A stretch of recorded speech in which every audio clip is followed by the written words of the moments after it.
Hello, ladies and gentlemen. My name is Matthew Tyler DeLeo, better known as SonicMTD, and welcome to We Need to Talk, a exciting little podcast where we get to pick the brains of some of the most interesting people that my friend Wrath of Fire has chosen. Of course, I am joined by my chase producer, Wrath of Fire, who is very interesting. I found out about him, is afraid not only about the concept of science itself, but is also terrified about the color blue.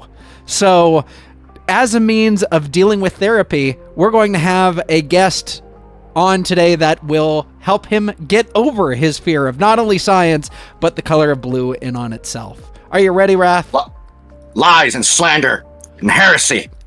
You say that, but I know who you are. I know who you are, bottom. Dear Lord, that's your only insult, and I am getting tired of the grade schoolness. But we are not alone today. We, of course, are joined by a mad scientist of sorts, taking over basically Twitch and YouTube with variety streaming and sort of a chaotic fan base in on themselves. Ladies and gentlemen, give it up for Yomi Quinnley. Did somebody say something about science? A little bit of blue? Don't worry. I'm only going to experiment on you a little bit today. Oh, God. The safety word is banana. No. Oh, that's the third time this week. Well, the other person said banana hammock, so I guess second time this week, but okay. I want to casually say thank you so much for joining us on our live stream today, especially because I know that you are planning a little bit of a break just to get your health and all of that out of the way. So once again, it is a pleasure to have you. But to those that aren't familiar with you, whether that is on YouTube and on Twitch, can you tell the audience about yourself? Certainly. And yes, thank you very much. I am technically on a little bit of a break right now. I was like, I want to say something for a few hours, so yeah, I had to agree, of course. But yes, my name is Yomi Quinnley, alchemist extraordinaire. Not a mad scientist, most of the time, but a glad scientist. And I am a member of the SOC's Vtubing agency, that is SVA. I was hired from them. So, you know, I still fully, have my own brand. I still am myself, an adoptee, if you will. And yes, I do all sorts of crazy things on my streams. There'll be variety streams, of course. And we do our gaming, the classics. But I'll do hand cams and Legos and ASMR and science streams. Sometimes I get a little weird. I'll maybe open up MREs or packages or cooking streams, which I promise not to burn a house down. A lot of collabs. Honestly, if it's an idea, I want to do it. And we're all about just making sure we have a good time. Smiles, silly, science, a little bit of sus, all together. Yeah. Perfect. I love a little bit of chaos thrown into it. If you don't mind me asking, though, since you kind of sort of do everything, do you have a personal preference? You just as yourself, what is your favorite style of streaming? Whether or not that's cooking or video games or everything in between. What is your personal favorite so far? So I have found everyone says you got to find your niche. You're gonna find your niche. I'm like, sometimes your niche can be you, your personality, what you bring to the table. You should still find some things. I have found that recently I've fallen absolutely in love with doing a lot of retro games. So we did the original Mario not that long ago. Some Super Nintendo games, Banjo-Kazooie a little while ago. Me feeling old when I realized Mirror's Edge is about to be retro. And a couple other stuff like that. I love to dig these up. Even, go to local retro game stores and see what I can find too. But honestly, I love a little bit of everything, and funny enough, my favorite all-time kind of games to do, I actually don't even stream those. Those are for myself. If you don't mind me asking, because you brought up the concept of Mirror's Edge, the original Mirror's Edge being retro, in your eyes, what qualifies a game as being retro? Does a certain amount of time have to pass, or Where do you get that definition from? Yeah, so, and this is why I said almost for that game. Mm-hmm. I kind of just go by the definition, because I don't want to make myself feel any older than I already am. And the definition from everybody again was like, it's 20 years! 20 years! I'm like, okay. 20. So, holy crap, most things on the 360. Oh. Yeah, I know that feel. I feel my joints stiffening just by remembering that. Yeah, I'm still people hip. turn to dust. I'm still hip. I'm with the in crowd. I mean, it's hard to believe how technology has changed so significantly over the past couple of years. I was 6 years old when the internet became a thing. And when it started showing up and we were able to play like Flash games, Newgrounds became a thing, the Nintendo 64 showed up, and then like all these consoles came in, PlayStation 1, then PlayStation 2, then Xbox joins in, the Nintendo GameCube, and like all of this massive video game sort of revolutionized, sort of came from like when I was jumping into high school and then transitioning into college. And like now it feels that we're kind of at like a bit of a peak, but at the same time, there's still so much that could be brought to the table that can be learned. Like, for example, VR. It has surprised me how things like VTubing has come into this. Like, to go from like, oh yeah, you get an old camcorder to now you have a avatar that is capturing yourself and is on screen. If you don't mind me asking, you've been active, but you're still fairly new to the game from what I'm seeing. According to both Social Blades, you started your YouTube and your Twitch roughly 2023. Did you have any prior experience to live streaming or content creation before creating what eventually became known as Yomi Quinnley? So you are correct with 2023, yes. And as for past experience, nope. No, I hit a roadblock in my life, and I really wanted to make a change. I really just did some studying, and I thought to myself, you know, if I want to do this, let's do this. So I made my accounts on everything, which you should always do. Mhm. Even if you don't plan to use that platform, reserve your name so you don't get any people stealing it. Mm-hmm. And yeah, I made all of my profiles around January, February, after making the decision in the December prior. And I went live at the very end of April. I think it was April 26th or 28th. And I debuted, also, you know, this being all solo, you know, the agency took me in about a year and a half later, on May 15th. So technically in 2 days from now is my 3-year anniversary. And it all just came from just studying and watching other VTubers. I feel very flattered to be said, you know, I'm still young in the game and stuff like that, because it has happened very fast for me. To the point that it can be overwhelming. A lot. I definitely can get that feel. But one of the things that I do casually say is like, so I'm going to now show my age a little bit. I've been on YouTube for a while now. I started it when I was in college. So I started my YouTube channel career since 2009, 2010. Oh. And yeah, I've been on the platform for a good long while. But the thing that I've realized is that not everybody makes it. And at the end of the day, you have to be making content that is for yourself, not for other people. Because if you don't do that, and you don't have like an audience, you're going to get burnt out really quick. You'll be sitting there going like, what am I doing wrong? And then there comes a point where a lot of people just completely walk away from the platform altogether. But so long as you're making stuff for yourself, then you can get over those hurdles and you can just enjoy it for what it is. Sometimes you don't need the monetary incentive or the constant chasing of the next thing. Just being able to create and put yourself out there can open up these massive new doors that you've never sort of seen before. And next thing you know, you're sitting there going like, wow, I've been on YouTube for how long? Okay. But I'm still doing more. So yeah, quick scroll down. It goes from like goes from like, a couple of days, and I'm saying for like video wise, couple of days, couple of weeks, couple of months, 1 year, and then flashbang, 15 years. I'm like, oh god. Yeah. You said it perfectly. Like, it's only been 3 years for me, but because I've always been putting in, just the stuff that I love or the stuff that I want to try out. That's another big thing that I've been able to really give it my all. A silly example, like I had never like fully made like a proper, I think it was like a Valentine's Day cake. Or just like a cake really in general, I don't really think.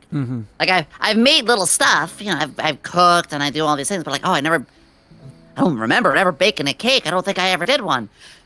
Let's stream it, do my research, put it together, and it was a blast. It was one of the most fun things. And I think that's one of the most special things within streaming is discovering more about yourself, because I really didn't know much of, I know that sounds weird, like how do you not know who you are? It's like, didn't really get a chance to do a lot in life. I'm blooming a bit late in life, but streaming has helped me find it. And yeah, I'm always making sure to do the stuff that I like. And if I do something and I really don't enjoy it, chat knows, because they watch you. They watch you, 15, 20 hours a week sometimes. They watch you probably like one-on-one looking at a screen more than your own family might. So they actually do know you when you're not having a good day, or you're not doing very well, or you don't like what the activity is. So, like, yeah, I've tried stuff, and if I don't like it, I'm like, okay, guys, we get an hour. Stream's not going to be a bust. We'll move on to some other little game for the rest of the stream, but I'm glad we did that at least. And that's happened sometimes.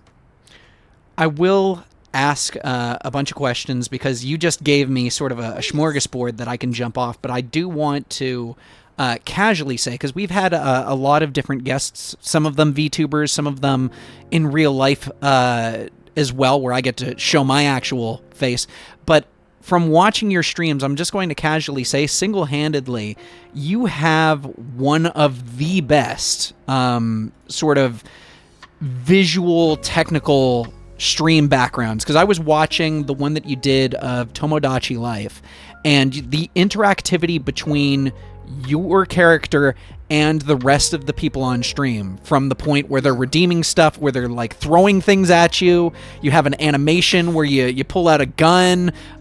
You also had like, yeah, that's the one. Oh god. She's packing, ladies and gentlemen. But like that is what I do like those kind of things. Having having that, as well as little things like during the Tomodachi Life one that you were doing, you animated a plushie that you were selling as well. And to have like the animation rigging from like the color changes to, having everything sync up where it's like, oh, your plushie is now someone activated and you're now going to be sprayed with water. Like single-handedly, and I'm repeating myself again, I was just genuinely blown away at how down pat you had that. Like when I saw the plushie, I was like, what? Like when I saw the plushie, I was like, what? What? What am I looking at? I will say with the plushie too. Credit due where credit is due. Knowing the plushie was coming, I knew the right person. You say, I just want to correct. Like I wasn't the one who made that model, obviously. I had a very lovely friend. I have a very lovely friend, Mumu Clover, who has done some of these before.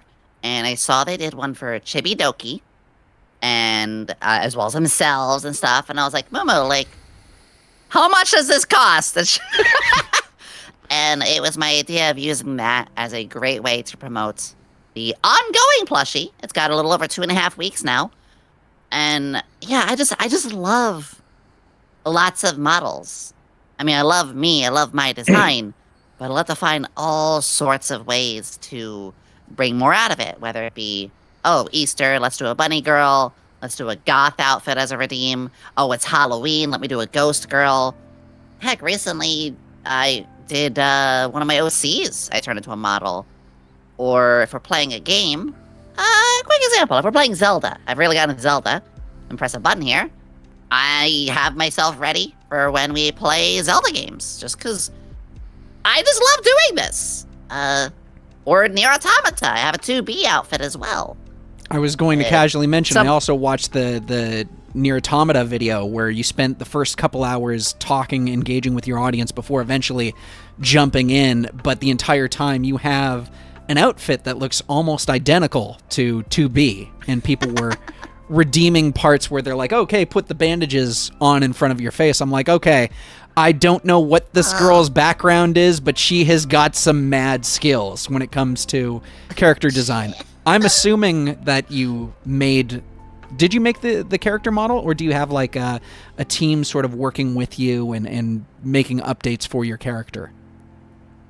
So Yomi, a little long answer, but Yomi was originally made almost 10 years ago. Okay. So she wasn't made for VTubing. For anybody who's like, oh, you're just a Ronnie ripoff or a Nuxotaku, it's like, no, Yomi was a D&D character made for me back in like 2017, 2018, somewhere around there.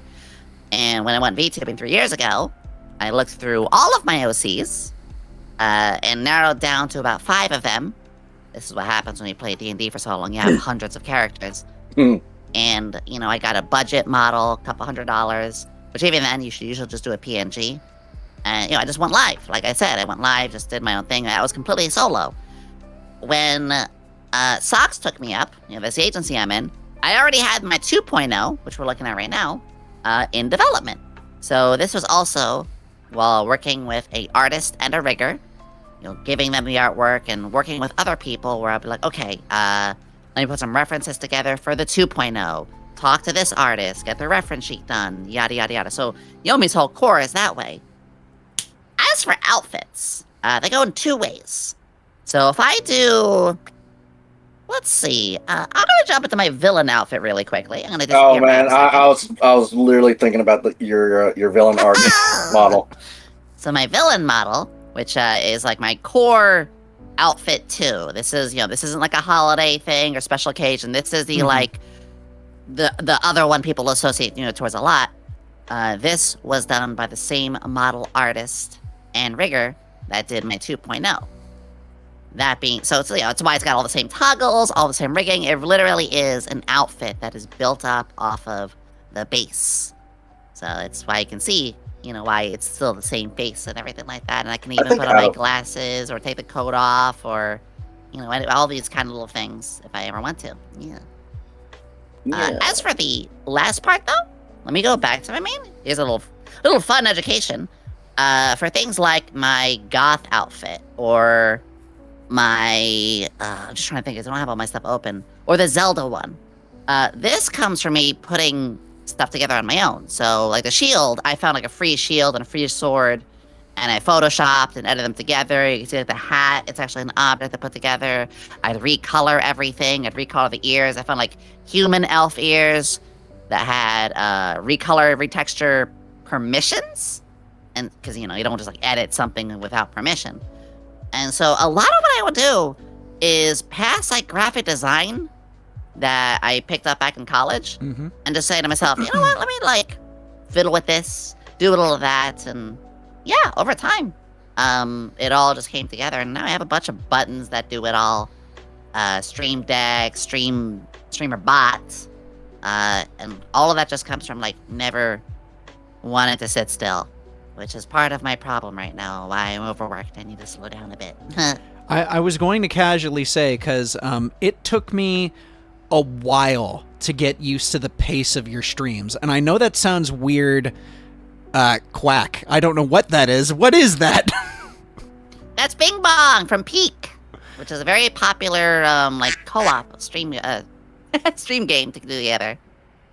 I got all those little things like that. Yeah. I will have to learn that. But as I mentioned before, watching your streams took a while for me to get used to, because not only was it very visually stimulating, but you are also very animated. And I know that sounds weird coming from someone who's VTubing. I'm like, hey, I'm a cartoon character too. But more along the lines of I'm like sitting there going, holy crap, someone forgot to take their ADHD medication. I need a coffee before I can watch this. Because I would, outside of this, I'm a driver for Amazon, right? So I would put your stream on after loading up the back of my truck, and it takes an hour-long drive for me to go and make the delivery drops, and I'm just sitting there like trying to wipe the sleep from my eyes, and all of a sudden it's like, hey, everybody. Oh, God, no, not yet, not ready yet. Give me my morning coffee. You're right. I even moved my streams to an earlier time because of that. I was originally like afternoon. It was like later afternoon or 2 o'clock. Back in my first year, it was actually 2 separate times because I was even door dashing. I would like stream, go door dash, then come back, or vice versa. But yeah, 1 o'clock works out. People are still wide awake. I always believe like a little bit of higher energy and silliness can really make somebody's day. Think of it like a jester. Which is funny, I actually have a jester outfit as well from my 1.0. But, you know, it's like a jester, a science jester. I want to be silly, I want to be the comic relief, I want to be thrown around, I want to, you know, silly science stuff. Like I said, I do like a little fan service too. And all of that, it helps people feel better. And it even helps me feel a bit better too, because streaming really took me out of a dark place. It's helped me find myself. And I'm still doing a lot of that, and I'm making mistakes along the way, as we humans do. Trying to, you know, find my maturity, find out who I am, find out a lot more, but by doing so, I can help other people who are also, you know, maybe alone, or maybe sad, or, you know, maybe they need somebody who can be just a little bit of a clown to... Wow, I actually am. I guess I'm a clown, huh? I mean...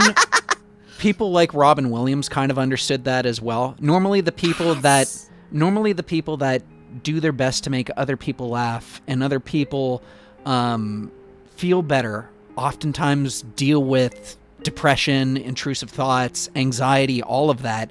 And so by being able to make other people smile, they'll make themselves smile because they can see that they're making a positive impact on other people.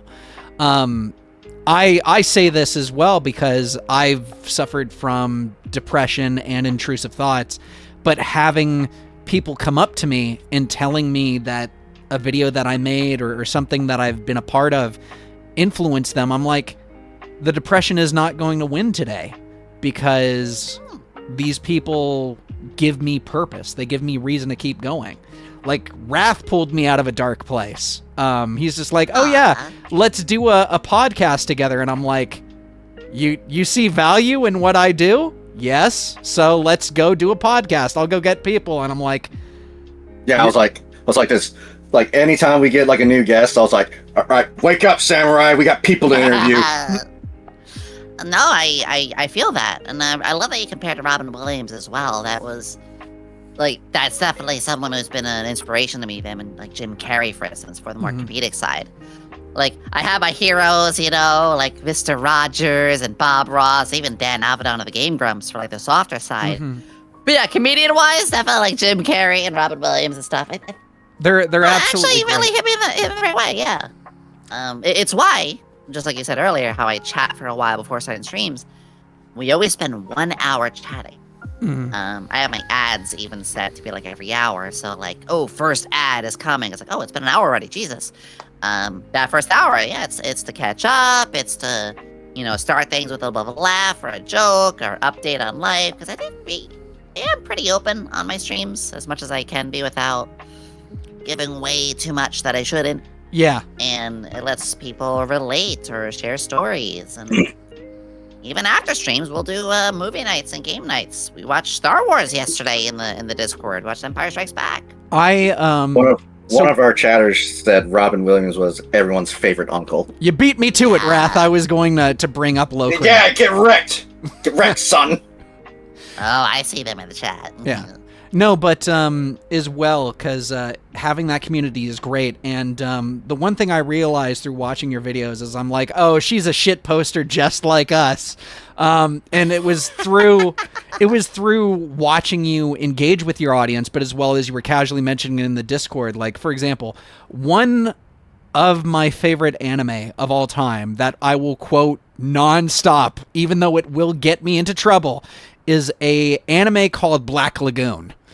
And Yeah, and you watched it not too long ago, and I'm just sitting there going, okay, yeah, she's cool, she's one of us. And then you started listing all the anime and cartoons from like Hey Arnold to Beast Wars to the point where I was just sitting there going, I'm sorry, is she Beast Wars, man? Is she Canadian? And I had to do a double take. I did, like, I checked, and then you mentioned, oh, I grew up watching Toonami, and I'm like, oh, she has to be American. Sorry, Toonami is not Canadian. And I hate the fact that we missed that, but we did get Fox Kids. That was a big one. We had Fox Kids, Kids WB, Toonami, early Nickelodeon and Cartoon Network. And I wasn't able to watch the TV like a ton, but I would sneak in whenever. I snuck a lot of things as a kid since too many rules. Yep. Oh yes, Or I remember. I was staying at a friend's house and just watch it there. A lot of times after school, I had like just a small amount of friends in like elementary, middle kind of thing, and more often than not, I was like going to straight from school to their house after and stuff. And yeah, sometimes we would just be like, hey, we'll play this PlayStation 1 game and we'll watch Toonami. And that was a very special time. I was essentially not brainwashed, but more conditioned by Fox Kids. And I was sitting there, I would look forward to every Saturday, and I would wake up at like 7 o'clock, 7:15, just to catch the very beginning where they show Sherlock Holmes in the 22nd century. And I'm like, all right, cool, let's start with this, and then we'll get into Digimon, and then we'll get into Escaflowne. Let's fucking go! So... Escaflowne. I have the DVDs for that too. That one, now that I think about it, could have been an awakening for me on some things. I don't know, but that one hit. That one hit me a lot of ways. So you mentioned Black Lagoon too. Yep. Like my favorite anime of all time is Outlaw Star, which I recently found out that's also my boss's favorite too. I was like, oh shit. I fell off of anime. Not like wanting to fall off, but just like I didn't have time to watch it and I got really, really busy.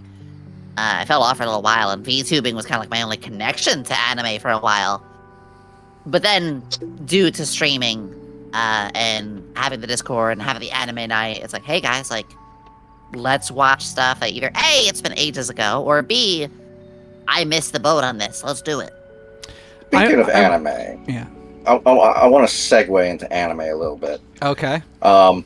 So for me, I grew up watching Toonami, and of course I've seen all of the Toonami classics. You know, Tenchi Muyo, Inuyasha, Big O, Cowboy Bebop. Yeah. And as I got older, you know, I started to realize, like, you know, they're just showing the same thing over and over and over again, and we're not getting any new things. Then Adult Swim comes along and starts giving me more Inuyasha episodes, and I was like, oh, this is still going. Okay, cool, awesome.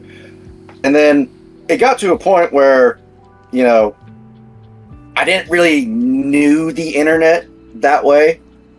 And then I started finding out, I was like, oh, there are websites that I can go to where I can watch any anime that I want. So, come 2026, you know, I sail the high seas, okay? I have to, because, yeah, yar har. And there was this one website that I recently found 2 months ago. I think it's called Anime Kai. And I found out that they are going to be shutting down. Not because of, you know, the piracy and all that. No, they're the place that they go to store all their episodes was burned down to the ground. What? Yes. News to me. Yes. Now, I try my best to, because I'm going to be real. Like, it's not a topic I should talk about too much. You know, I shouldn't be promoting that stuff, obviously. Okay. Yeah, obviously, but, you know. But I have a moderator who is subscribed to a myriad of things. So when we have our anime nights or our game nights, not game nights, movie nights, they'll usually be hosting those.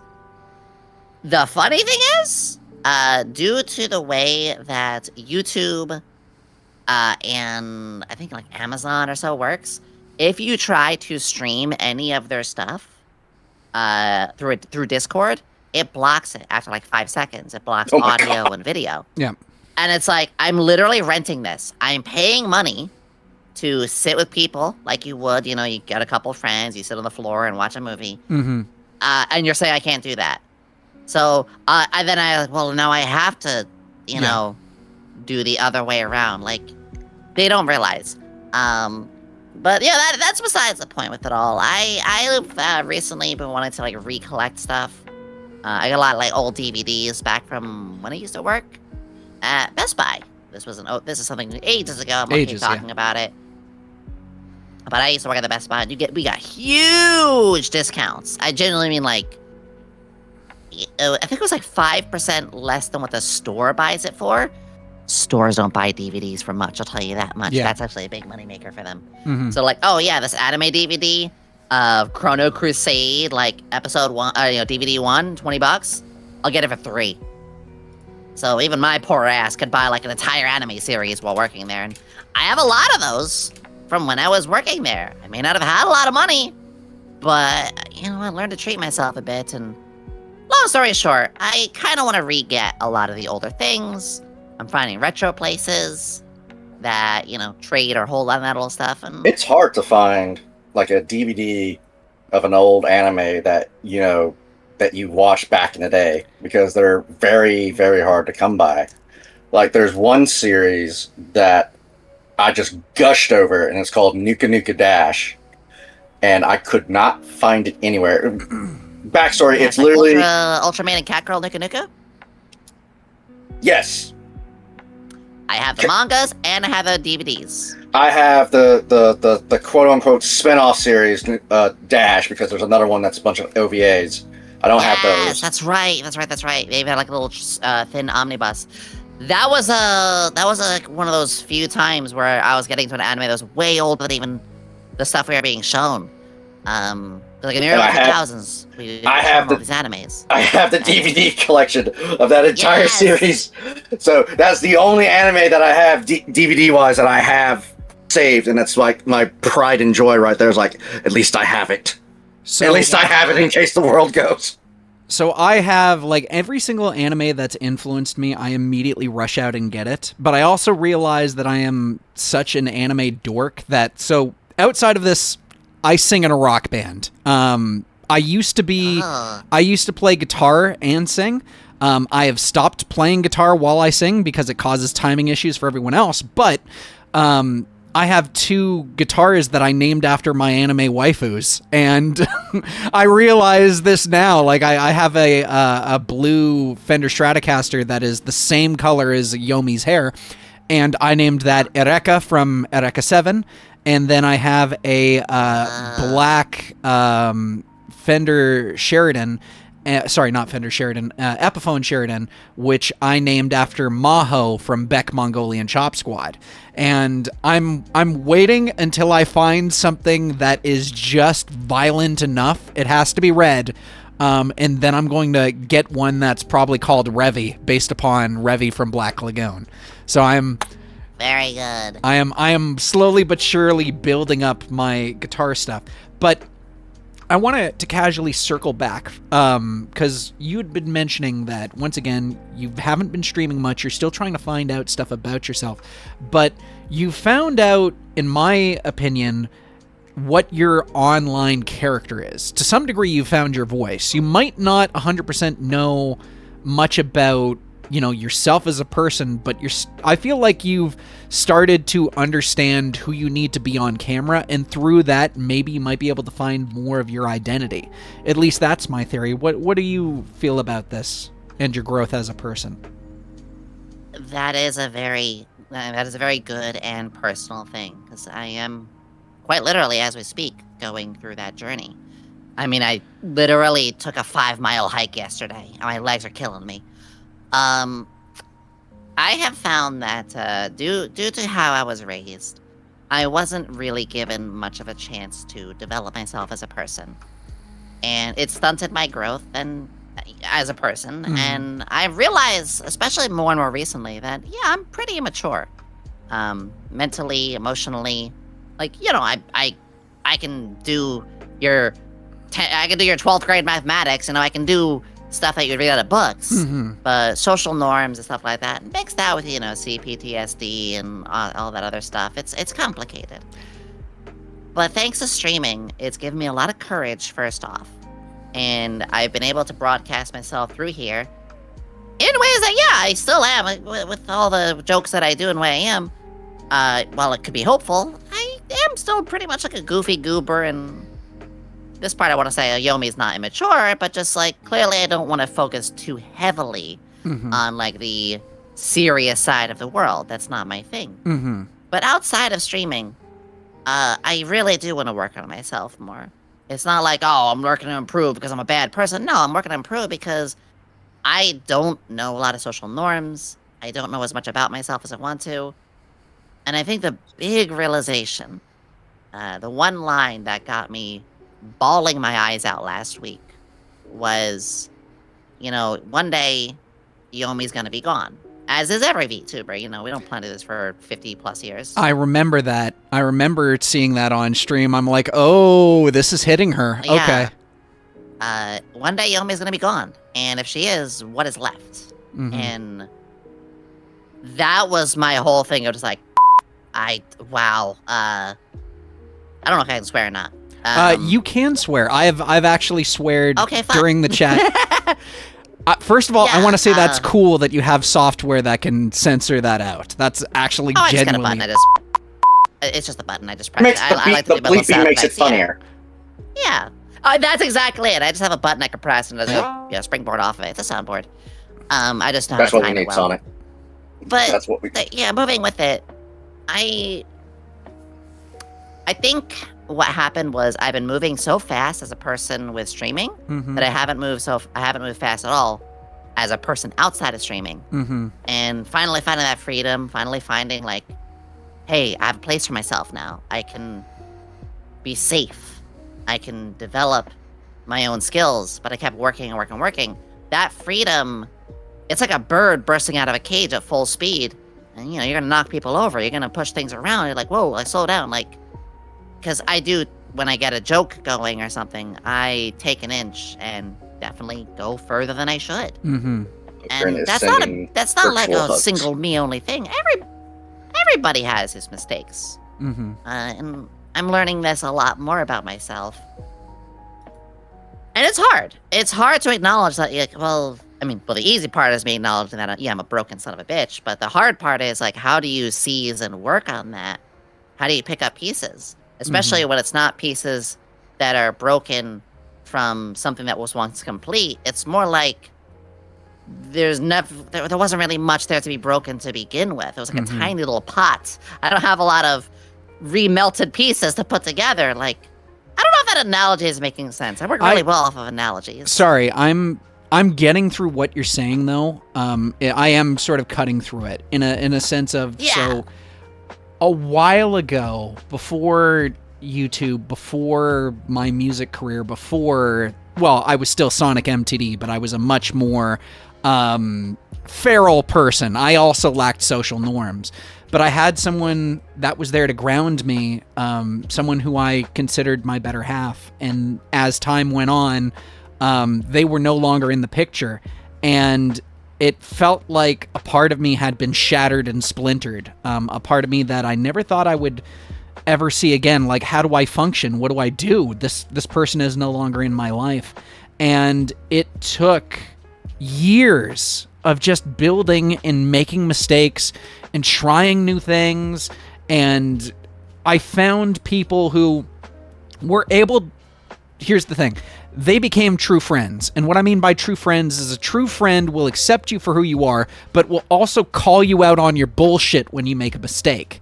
Because you don't want someone who just placates you, because then how will you know to improve or to get better as a person? How do you know all you're doing is just hurting other people? You need people to challenge you and saying, Matt, why did you act that way? You need to tone it down, or you need to stop doing X, Y, Z because this is causing this. And you're going to go through a journey You're going to go through a journey that might take years for you to fully get to a point where you are happy and comfortable. But I will casually say there is light at the end of that tunnel. And I do have firm belief that you will eventually make it out of there a more happy, confident, and in a better frame of mind from when you started. Sorry, I didn't mean to get too preachy there. No, you're good. I wish that for everybody too. I realize in my community as well. I have a lot of folks who, my chat is my community. A lot of folks who are, damaged or broken, or, trying to find more about themselves, or maybe they're lonely, or even just like me, lacking some social awareness or maturity. And that's kind of something I've learned to very happily embrace, that we can all learn these things together. I can be a bit of a bastion for those kind of people. Really just sort of anybody too, because I have a lot of streamer friends, and I'm very, very thankful that my streamer friends, who are friends, they pop in a lot too, and we'll talk about it. I love talking about my friends a lot. But I find that, we all are just in this ride, this roller coaster that is life together, and we all need to learn more about each other's nuances and what makes us who we are. And yeah, that's a big part for what I'm trying to do more of as well. When it's a hard journey, but that's why big thing is, like I said, I'm on a break this very week. Literally, like, this thing right now we're doing is like my only work for myself, quote unquote. Because like I said earlier than that, I was doing research for a pet, and then I was like, oh, I want to learn piano, or I'm going to go on a little bit of an expedition. I went on a big hike, like I said, and I remember on your stream you were talking about possibly getting into horseback riding, and then you're like, well, how much does it cost actually? And then to hear the spike in your voice going, it costs how much?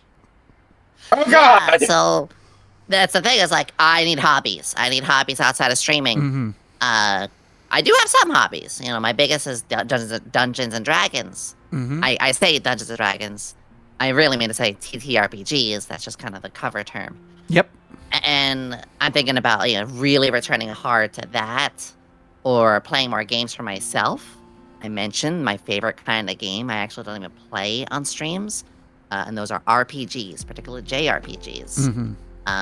One, that's for myself. Yep. Two, it's so much dialogue, my voice would just crash after a few hours. And three, it doesn't really match often my vibe when I'm on my streams, and that is okay. It's actually more normal than you think.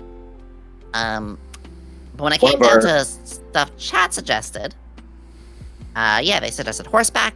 They suggested, finding a game group. They suggested, I can't remember all the suggestions, but a lot of things. But I think I'm thinking piano.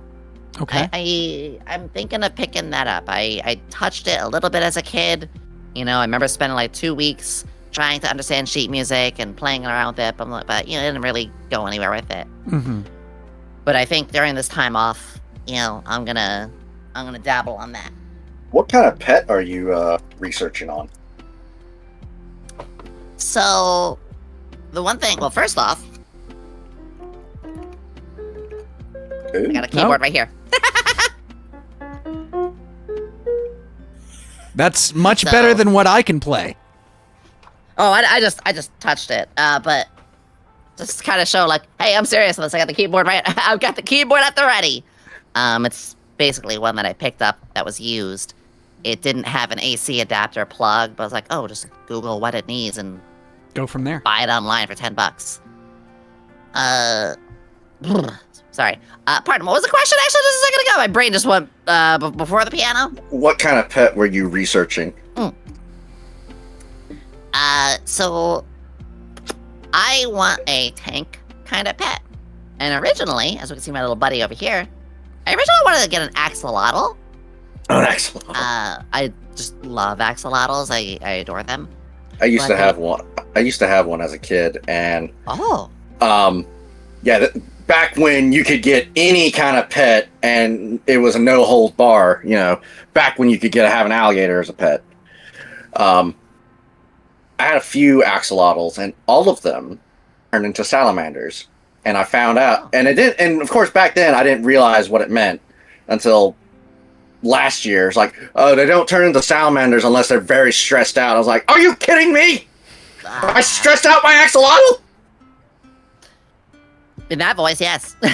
I was thinking about doing that, but I did realize that I needed something a little bit lower maintenance, and that could be a cat. Cat's a very good lower maintenance one, but also if I got a cat, it'd probably be a friend, and I live in an apartment. I wouldn't have a lot of room to run around.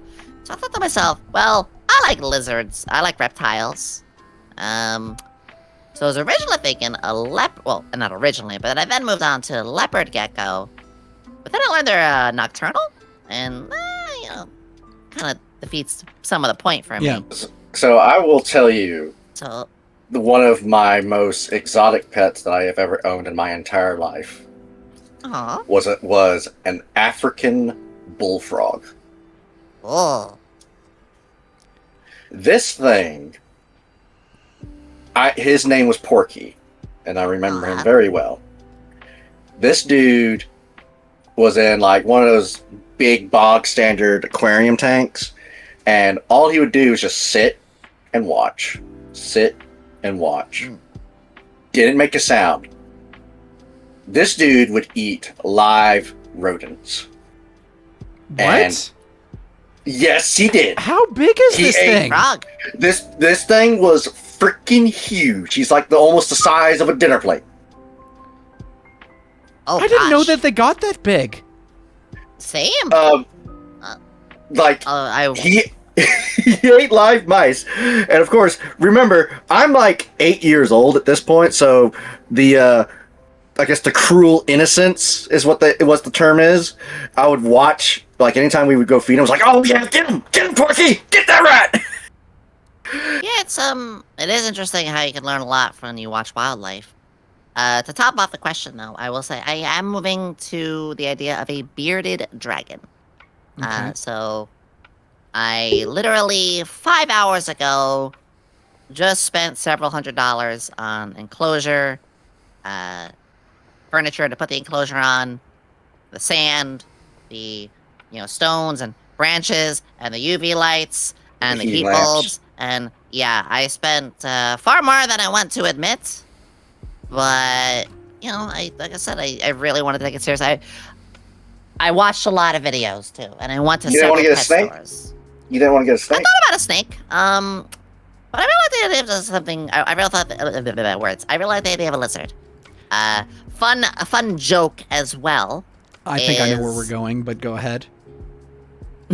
I watched some of your video. I have a sinking suspicion.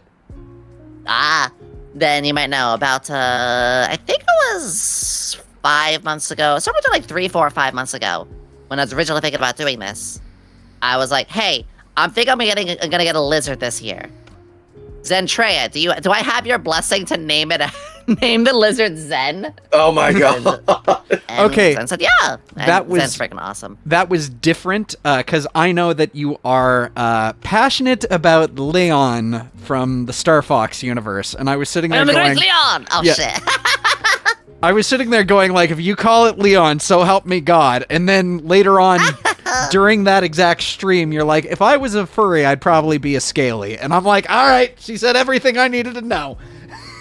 I think I am. I am extremely open. I have friends who are furries. I have friends who are into, wild, kinks of interest, and stuff like that. I'm very open with my friends. Let them talk about whatever. I have friends of, all sorts of gender, all sorts of different, religions, romance, all sorts of like things they want to do. And I'm just like, as long as they're not hurting anybody, is like, you do you. Yeah. I don't know. I don't think a lot of that stuff is really as big of a deal as other people make it. Boundaries are there for a reason, and even that's something I'm still learning a little bit more, because, my humor can get a little, not full 18 plus lewd, but definitely like, I don't want children there anyway. Well, yeah. Let me phrase that better. It's not NSFW, but it's still adult humor. Yeah. There you go. I dig it. So just and- viewer discretion is advised. We are rated R. Yes. Now we're not So NC-17. But I keep in mind to like friends, like no, not all my friends are into that either. One of my very dear friends, Spacey Bat, is very wholesome. You know, they're a game dev. They're actually the maker of Freedom Planet and Chrono Gear. And you know, I still collab with her. I can dial back. I know her very very well. It's just like a matter of understanding that sort of stuff and bonding very well. So Damn, I should call them actually again. So I make this mention to some of my friends, but I am a lean, mean, foul-mouthed, rated G Boy Scout. And what I mean by that is, like, I am always quick to walk into a room and make an inappropriate joke or a sexual innuendo or just say adult things, but deep down inside, like, not necessarily insecure, but genuinely, like, being able to talk to people about sexuality and things along those natures caused my mind to blue screen. I remember one time 2 of my friends tried to bring me into a adult shop, and basically I turned into a blushing, laughing, gibbering mess. And they're like, Matt, I thought you were like the most adult one here. And I'm like, you don't understand. I'm here with my friends. It's different. It's a different thing. I'm sorry. It's a bit of a case of, and one of my friends says this, all bark, no bite. Yeah. And I feel that, actually. I really do. You know, I love the jokes. I love when people draw art of me, whether it be regular or sus. Mm-hmm. I enjoy, a lot of stuff in the 18 spectrum. I believe in, like, healthy self-sexuality. But, like, as for me as a person, like, genuinely, I'm actually not that interested in doing something like IRL. Yeah, I get that. I'm learning more about myself on even that side, too. And so, yeah, it's like, people will make those jokes on stuff that I never heard of. And everyone else is like, how did you know about this? So, oh, Yomi, you sweet innocent bean. I was like, how did this happen to me? I thought I was the one who was okay. But it's a nice realization in other ways, too. So I will casually say, because I've been trying to find a way to bring this in organically, and I think I missed my chance when we were talking about your character model. But I'm going to rewind. Every single time I see your character model, the first thing that sort of enters my mind is like, it's like a demonically possessed Wendy's hamburger mascot. And I... And like, I don't mean any disrespect. I think it is the curving upward of the braid hairstyle and the neck collar as well. All kind of, once again, really reminds me of the mascot in on itself. But like, to be honest, when Sonic told me that, I was like, oh my god, you are actually right about that. I'm seeing it now and I can't unsee it. How dare you? How dare you? Yeah. On one hand, no, Yomi, go ahead. No, sorry. On one hand, I'm sorry. On another hand, I won't apologize. You don't have to. I have this right on standby. I even have like the original, like artwork of Yomi. I've showed it a couple of times to people, but I don't mind bringing it up as well. It really was a culmination of just, what are your favorite things? What is... I mean, as my friend had drawn, and I can bring this up right here. So even 9 years ago... It's very nice. Very steampunkish as well. Yeah. And hell, you can even see the broomstick here? Yeah. I still have homage to it in my background. Exclusive. I mean, it's not really an exclusive if she showed it before. Exclusive. Okay. Yeah. But no, I've thought about this before. Like, this was the design literally just made for like role play, which I very quickly brushed up on to make it like a little bit more proper for D&D. So like we changed it to like a alchemist gun. We dropped the maid thing. I actually can show you the progression. So like literally just a couple months later, we grabbed. Here we go, and you can see now. Okay, you can see what dropped, what tweaked, and it was a big culmination of like what makes me happy. And I like demon girls. I like sharp teeth. I like witches. I liked maids. You like I cats? like blue. I like stripes. The cat thing was actually because I was playing Overwatch. Okay. And that's Diva's symbol. Thing. Yeah. Yeah. So it really was like a culmination of stuff that I like. I like steampunk. I like science girls. The gun even kind of little reminds gremlin-y. me a little bit of Anna, who was the support sniper or Oh whatever. yeah, I use her a little bit too. Yeah. So I'm seeing bits Yeah. and pieces. I'm like, oh, that's fascinating. Okay. Yeah. And obviously this is my 2.0 design, so after I brought Yomi into streaming using quite a little the design that you saw, Mhm. but then I was like, okay, let's make it ready for streaming. This was the final, this is 1.0. Oh, I pulled another picture in, but that's fine. But this is like the 1.0 Okay. of VTubing. So this was about 3-ish years ago. No, 4 years ago. Well, no.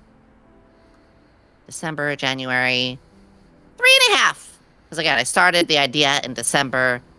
January is when I started making my accounts.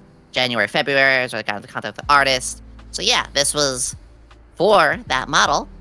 And then obviously as VTubing really took off for me pretty quickly, Mm-hmm. and I got some money putting aside, I was like, let's do a 2.0. And yeah, that was all the tweaks that you saw. But this thing like the stiff braids or the the chompers and all that, that's always been a part of it.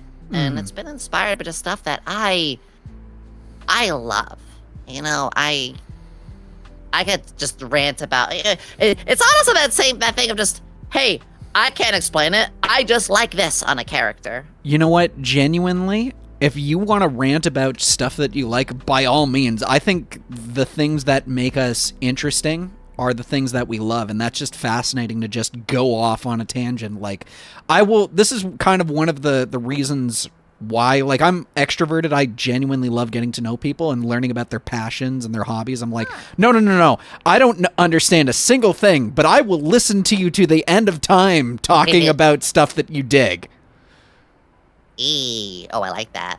Yeah. And there's Momo asking the question. Hi, Momo. It's just, Momo is a friend Go of ahead. ours. She wants to know, why are you blue? Also, is it true that Flork keeps you locked in the basement with the other VTubers? What?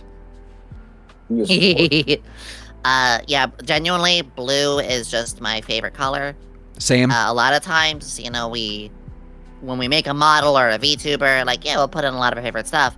But blue wasn't just like, oh, it's my favorite color. It's like, no, blue makes me happy. It actually is my happy color.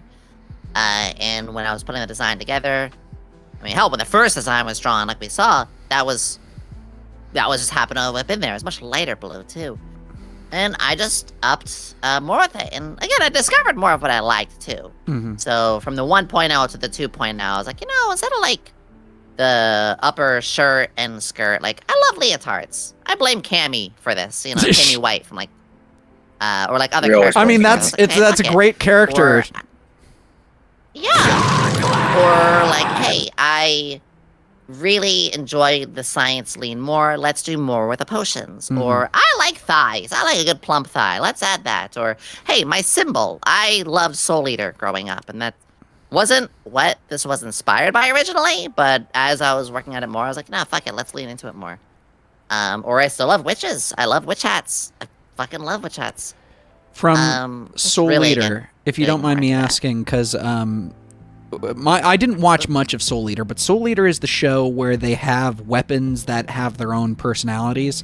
And I was wondering if that happens with any of your lore, like physical objects manifest that have their own sort of personalities or things that you sort of use when, promoting yourself to other people, like you're the character of Yomi. Interesting. So I will say no. Okay. But that is an interesting thought. I do keep the lean into alchemy and basically magic and fantasy. Okay. The easiest way to look at me is imagine going in a D&D game or whatever tabletop system of your choice. Okay. Imagine going to a potion shop Mm. and there is that NPC who sells you potions, lightning resistance, healing, mana potions. But that character is very very, like, it's a fan favorite, or it's like it's more than NPC, or maybe the story important, or whatever it is. You're quick to realize and like, oh, this isn't just a faceless NPC. Like, this is actually like, they could be a party member, you know? Yeah. Because I have that happen so many times in games I play, where I see a design, and I'm like, man, I love this design. I hope this character is fleshed. Oh, they're only one episode. Oh, they only have 3 lines of dialogue. Oh. Yeah. But you made him look so important. Yeah. And I wanted to fight That's that what makes me stereotype. angry. So I was even working on an RPG before VTubing. I was going to ask you about it kind that. of went on that way. I was going to ask you because you mentioned that you put a lot of time and effort into making your own TTRPG, tabletop RPG, for the fans who are just tuning in now. But it's been such a while since you've worked on it, and you were debating whether or not you were going to pick it up again, or if you were going to possibly just start anew but take inspiration from what you previously written down before. Right. So not TTRPG, but RPG video game. Oh. I was working on using like RPG Maker and all that. Oh, As okay. for TTRPGs, you know, rolling the dice tabletop, I'm getting back in full swing on that. I was a forever DM. I've been doing that for almost 15 years. Over 15 years, I think? Mm-hmm. Yeah, I think over 15 years. But that's something where I just put that on pause due to, you know, Life. just getting into streaming so fast. Yep. And as a person, as a DM, I put in way too much time on my maps, on my music, on my characters, on the story. Way too much. So I had to stop, but I'm about ready to pick that back up. But the RPG video game, that was like 1.5 to 2 year thing I was doing before streaming. And I was basically doing it solo, other than getting like advice from a friend, hiring out an artist once in a while. Any like extra money I made, I would, you know, try to hire whatever I could for art. But I fell out of love with it. But yeah, like you said, I do want to pick that back up. But that is, yeah, I would reevaluate. That I would redo. That I would hire people more in a small studio. So a little bit of a difference between RPG and TTRPG. Oh, yeah.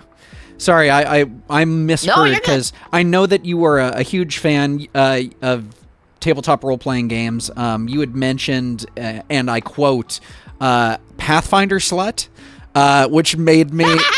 yeah. Yes, my favorite all-time system is Pathfinder, and that is because the like core starter RPG system for me was Dungeons and Dragons 3.5. Okay. And Pathfinder basically said when 3.5 was gone, you know, moved on to 4th edition and later 5. Pathfinder was like, hey, don't know why you're giving up on this system. So many people like it. We're going to kind of continue that in our own way.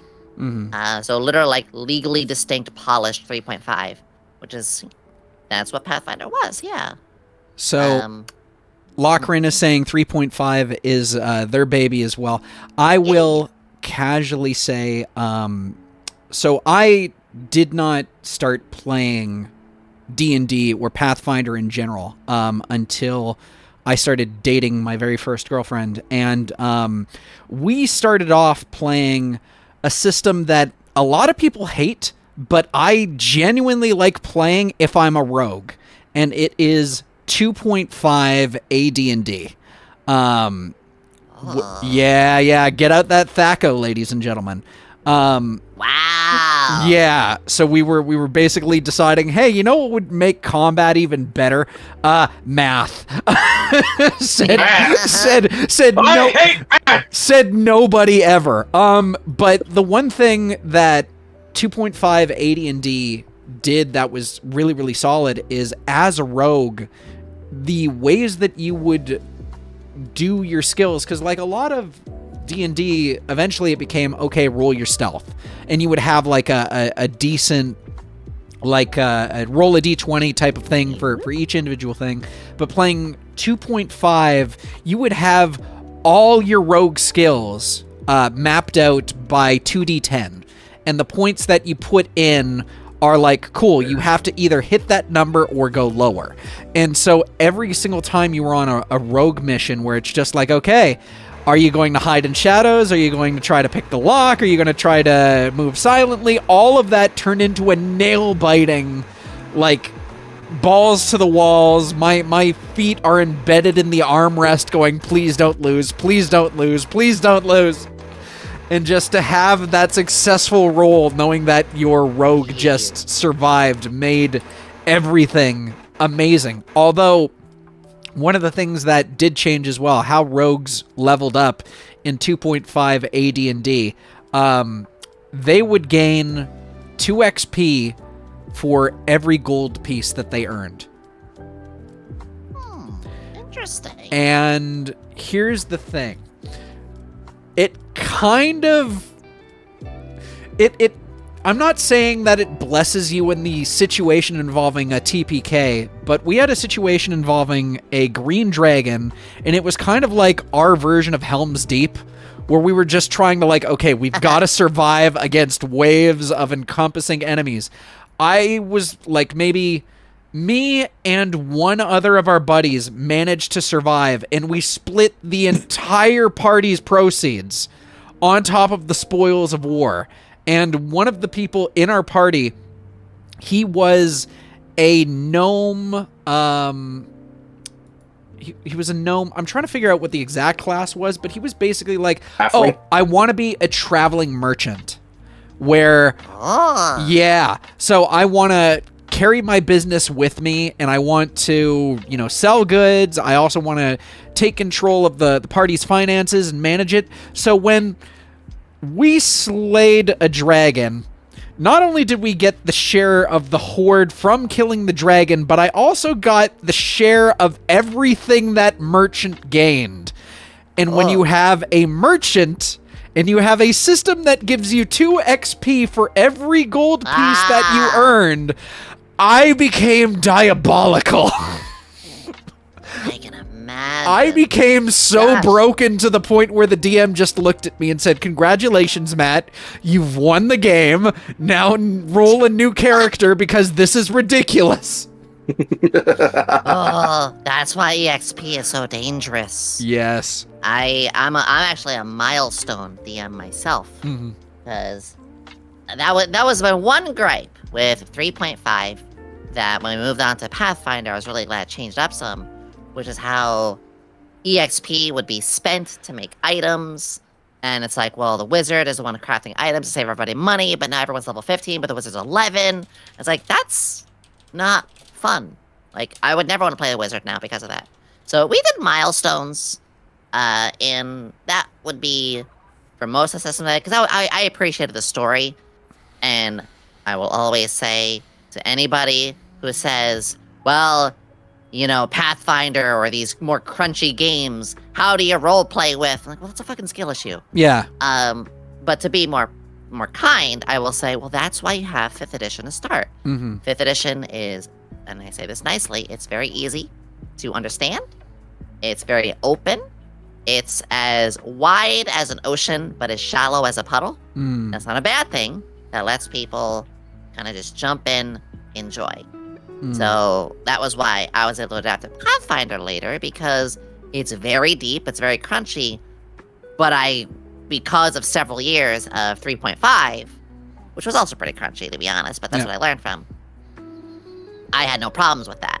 And as a DM, I had a share of home rules, enough that would let me bring games into other, mediums. I had one Pathfinder game that was actually like a modern fantasy. And that's really hard to associate that system to that when so much of it is built to be old school or, medieval fantasy. I think everything is meant to be tweaked. I just really want people to realize, like, there's thousands of systems out there. Hell, I got it right here. Fabula Ultima. Okay. It's another awesome TTRPG. They even call it TTJRPG.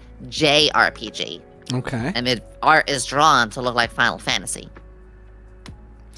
It's awesome. I just think that people can really find themselves or find friends through it, and I miss it. I Here's want to get I- into D&D so I bad. really, really miss those games. and might I being ask you invited something? to some- Because Go ahead. I know you have your Discord community. Have you ever considered possibly getting maybe some of your Discord group together and having a D&D night maybe and seeing where that might go? I have a lot of plans. Okay. I want to get together and stream Mm-hmm. some games down the line. I was gonna do it at the end of last year, but I had a lot of stuff happen. Mm-hmm. The start of this year has been cripplingly busy, which is again why I'm on a break right now. Mm-hmm. But I'm finding that hopefully by the end of this year, maybe I could. Okay. But a big push was I got invited into 2 groups.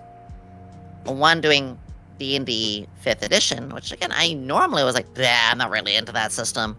Turns out you just need a really, really, really good DM, and Mhm. Dolly is one of the best DMs I ever had. Another one is Fabio Ultima, but it's basically making me realize, man, this was more than just a hobby for me. This was like a big part of my life. So Mm-hmm. we are getting back into it. I even had a stream last month where I showed a lot of my old D&D stuff. I still have all my dice, all of my miniatures, maps. It's a big part of me, so I am considering getting back into it. Small hope of mine is that D&D 6th edition is around by then. Highly doubt it, but we let it ride. We just go. We see what we get. Let it ride. Mhm. No, I say all of this because once again, I find that. Oh no. Yep, of course she has a whip. No, I Every say, villain needs a weapon. Yeah, I don't like exactly. For you, kill Sonic. people. huh? That's I'm for more you, of Sonic. a pesky villain. I'm not. Listen, my ode to glory is where recently in one of the local food markets, I turned up the thermostat on the entire frozen section by 15 degrees and melted it all. You fiend! Exactly. No, I find. Although when I was getting away from the hero, I did still stop at red lights. I'm not gonna do that. That's heinous. So you and I are kind of going in 2 separate directions, and I don't mean that as an insult. More along the lines of you're trying to find stuff that is outside of streaming and making content, stuff that you personally enjoy, such as going back into D&D, whereas I've had too many things that I enjoy outside of streaming and building my own brand, and I'm like sitting there going, okay, well, now that Wrath has forced me out of retirement, now is the time for me to start doing things to grow my brand and to start doing things that I'm like, okay, I need to focus on what the audience might like because I already know what I enjoy. And now is the time where I've gone from too much downtime to time to get into the trenches. And I'm going to casually say, I've been watching your costume changes have been showing up from your yokai girl to your chibi self. It's having fun. Yeah, I can't stand still. ADHD is a common thing. Yeah. Do you have a preferred costume, like one that you don't break out on the usual, but like which ones are like your all-time favorite that you don't normally crank out? Oh, ooh. I think Ghost so, Young is I my mean- favorite. Obviously, like my main is my main. My main is my favorite. But ooh. I have 2. Okay. So, I do. No, I have 3. I think. Gosh. May I dance between 3? Yeah, go and it's your party. You can cry if you want to. Okay. Oh, I have to bring up my. I don't have this on a hotkey. Can you swap away from me for Yeah, a I'll second? 'Cause I have to swap bring up away. Give me YouTube a Studio, second. Stuff I can't want people to see. Yep. Going But I do it's now have back on me, one. so you can do your thing. Cool. Give me 2 shakes and a bake. Yep, you got it. In the meantime, I'm going to casually mention some good news that has shown up in my life. So I play in a rock band called Camo Kimono, and we just recently got accepted to play in Canada's biggest ever Japanese festival, located in the city Wow. of Mississauga. Yeah, we're going to be out there presenting on either August 15th or 16th. They haven't given us the exact date, and they haven't given us the length of our set list, but we are so ready for it. The moment they mentioned it, I'm like, I am in the zone. Let's go. Oh, that's huge. Yeah.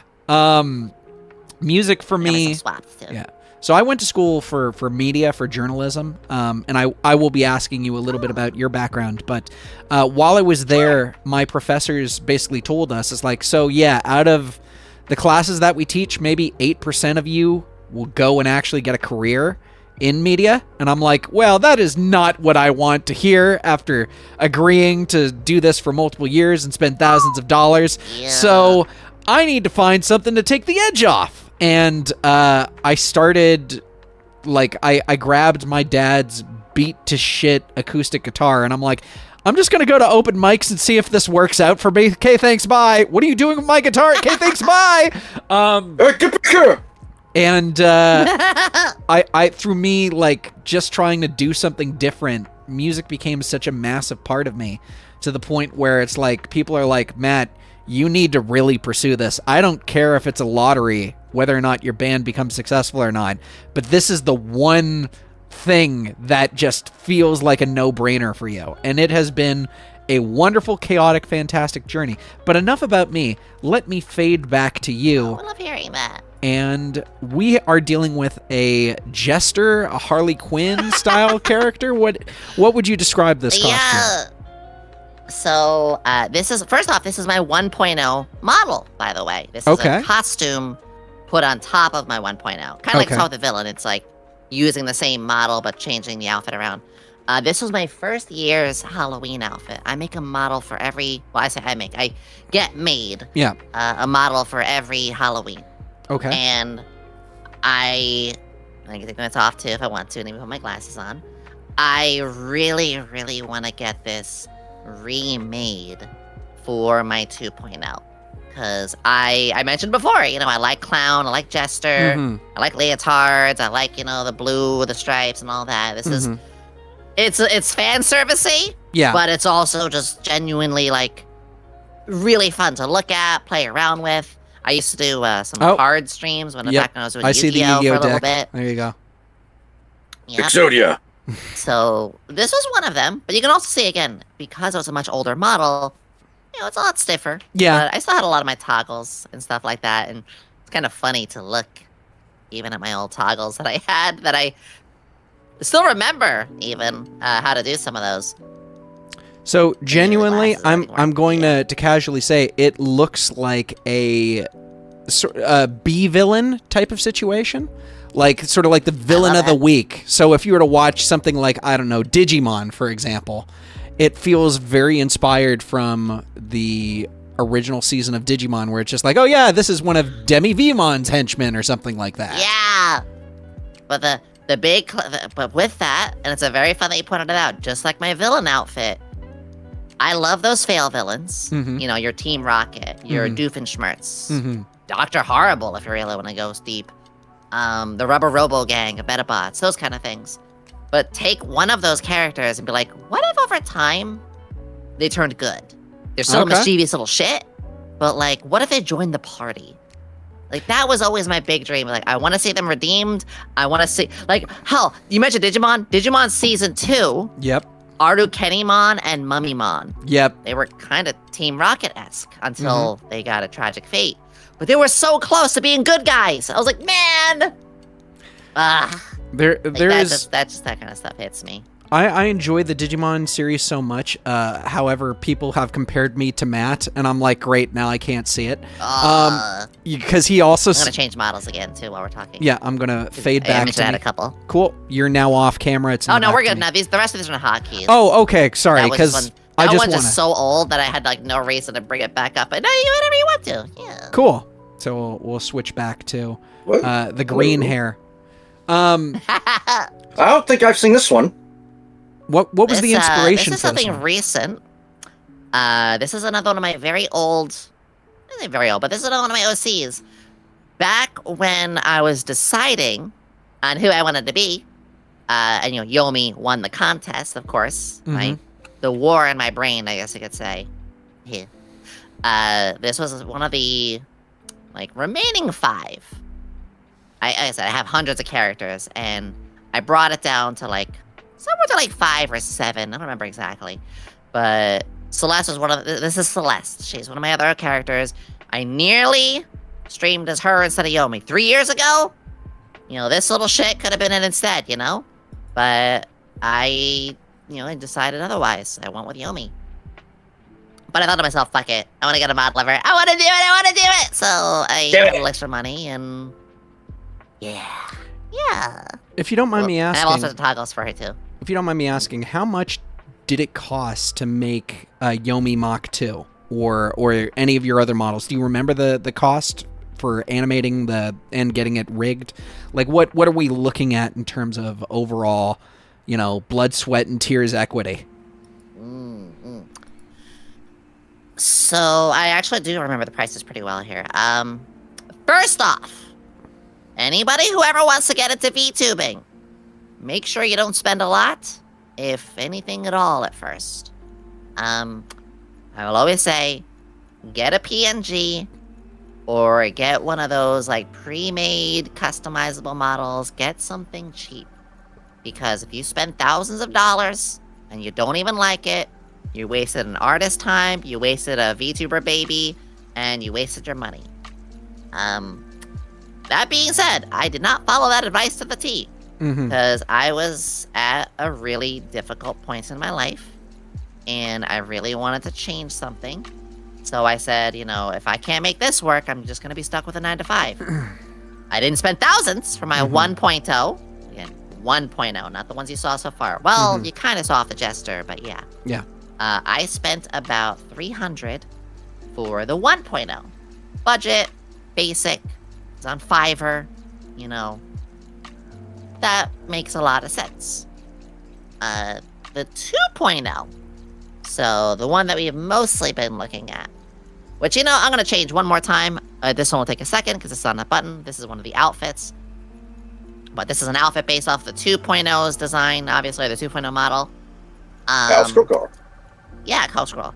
The Yomi, that is, this, but the lab coat version was about $6K. And that was funded by my community.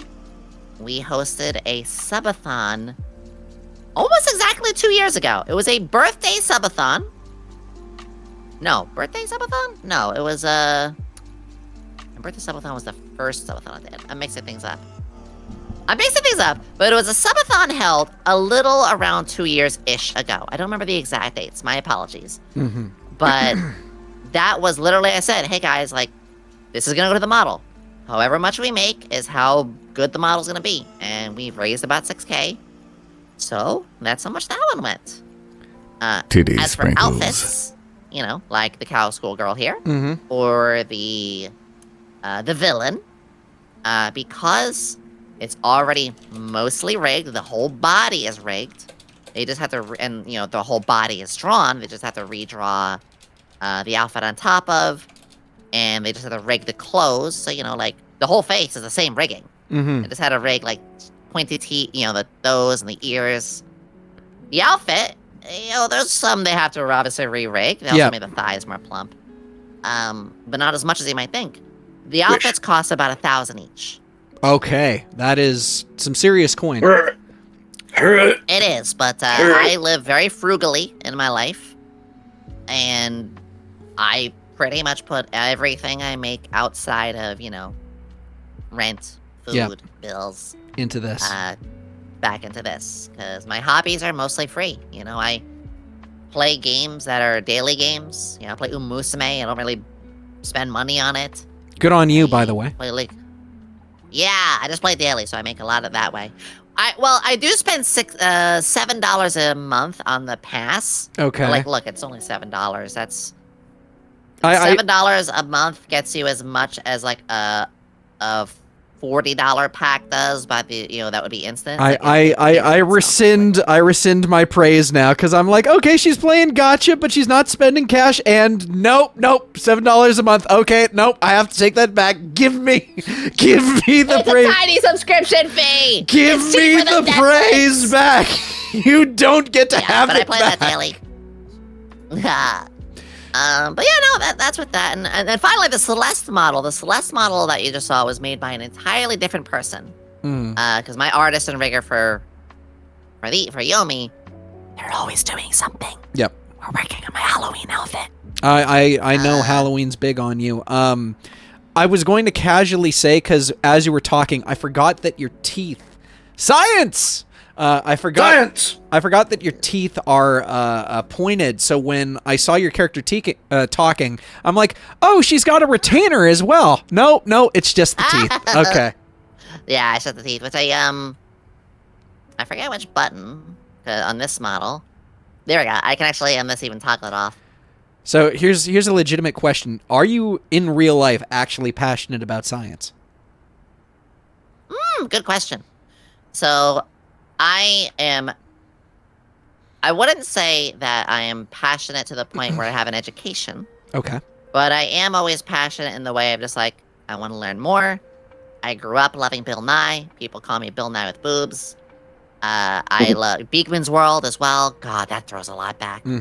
I am basically like someone who is always interested and fascinated, but I am not your teacher in it. I am, I have other friends that are really good at it. But I mean, August Anomaly, good example. Okay. She actually does, and this is public, she does do science. Like IRL. I do not. I didn't get a chance to do education for that. My parents very much railroaded me on what I can do. But I do like it. I like it a lot. And I listen, I learn, I've done some hand cams. But I think that's part of the fun of it, is when people do VTuber models or VTuber personas that are something they're interested in, but they might not actually even be the most educated on themselves. I love science fiction. I'm realizing I might lean into more Star Wars soon and stuff like that too. So depending on the nerd off, it's kind of more appropriate. I mean, Star Wars. Good for you for admitting that you're not the biggest science head, because I was sitting there going like, okay, I got a quiz for her, but nope, now I'm going to put that away. I remember. Oh, that's okay. I was sitting there going like, okay, here we go, hotshot. What are the names of the 2 moons of Mars, which translated are the Greek names for fear and panic? And that I have a trivia of this too. I know one of them is Phobos. Yes, that is correct. I cannot remember the other one, but at least starts with a C though. Nope. D. What is the other one? Phobos and Deimos. Oh, Deimos. Phobos and Deimos, yes. Are the 2 moons of Mars, and their names mean fear and panic. Thank you, Magic School Bus Solar System. Yes! So, I remember that from Zone of the Enders. Holy crap. I'm going to casually mention the derpy eyes. That's all kinds of cute. You can't see it, but I am attempting to head pat using my motion tracker that I have on my hand. So I'll... do the eyelids blink independently from one another? Because that's going to make me melt. So I'm going to... I'm going to very briefly put you back on. There's a lot of animation and a lot of derpiness that is being shown. But I will go back to costumes and things like that. So very briefly, I'm going to lend my expertise on the entire situation. But Yomi's thing... her live 2D model, which is basically what it is. It's a 2D character that is animated. Someone will draw it, and then another person will rig it to match movements or certain key things. That normally will set you about $1,000. Yomi is trying to go into more of a 3D element. And by 3D, I'm going to queue up my character model right here. You can see me. And I've got sort of a motion tracker over my arm, so you can see me sort of fool around with stuff like that. If you are getting an artist to do tracking like that, it can set you in multiple thousands of dollars depending on how complex you want to get, and also depending on the skills and styles of it. Some people will only do the artwork and they're like, okay, you got to find someone else to do the rigging for it. I feel like I am just, you know what, I need to just cue you up while I talk. But one of the things that I do want to mention is you don't have to necessarily go out and spend a crap ton of money in order to make a character model. And what I mean by that is my character model is actually completely free and pre-made, which I spent hours upon hours upon hours of testing out and trying out and designing myself on a app called Vroid, which is available on Steam. And then taking that model from Vroid and, you know, I because we do some of our interviews in VR chat, I had to basically export the Vroid model and then very briefly bring it into Unity. But there are free, cheap, and easy ways to experiment and to make your VTuber avatar come to life without breaking the bank. And I thoroughly recommend you try free options first to understand what you want to do. And then once you have an idea as to the type of character you want to make and how far you want to dip your toes into it, then you can look into commissioning an artist. It just so happens that my VTuber avatar is more of an anime version of me, but I am sitting there looking at it going, okay, if I were to commission an artist, like if I was doing the suit and tie look that you're seeing right now on the screen, I'd be sitting there going, okay, well, the tie needs to be lower because I don't fully button up my tie. I like to let it hang and be casual. I want the hair to look more like my normal, natural current look, which means a little bit longer in the back.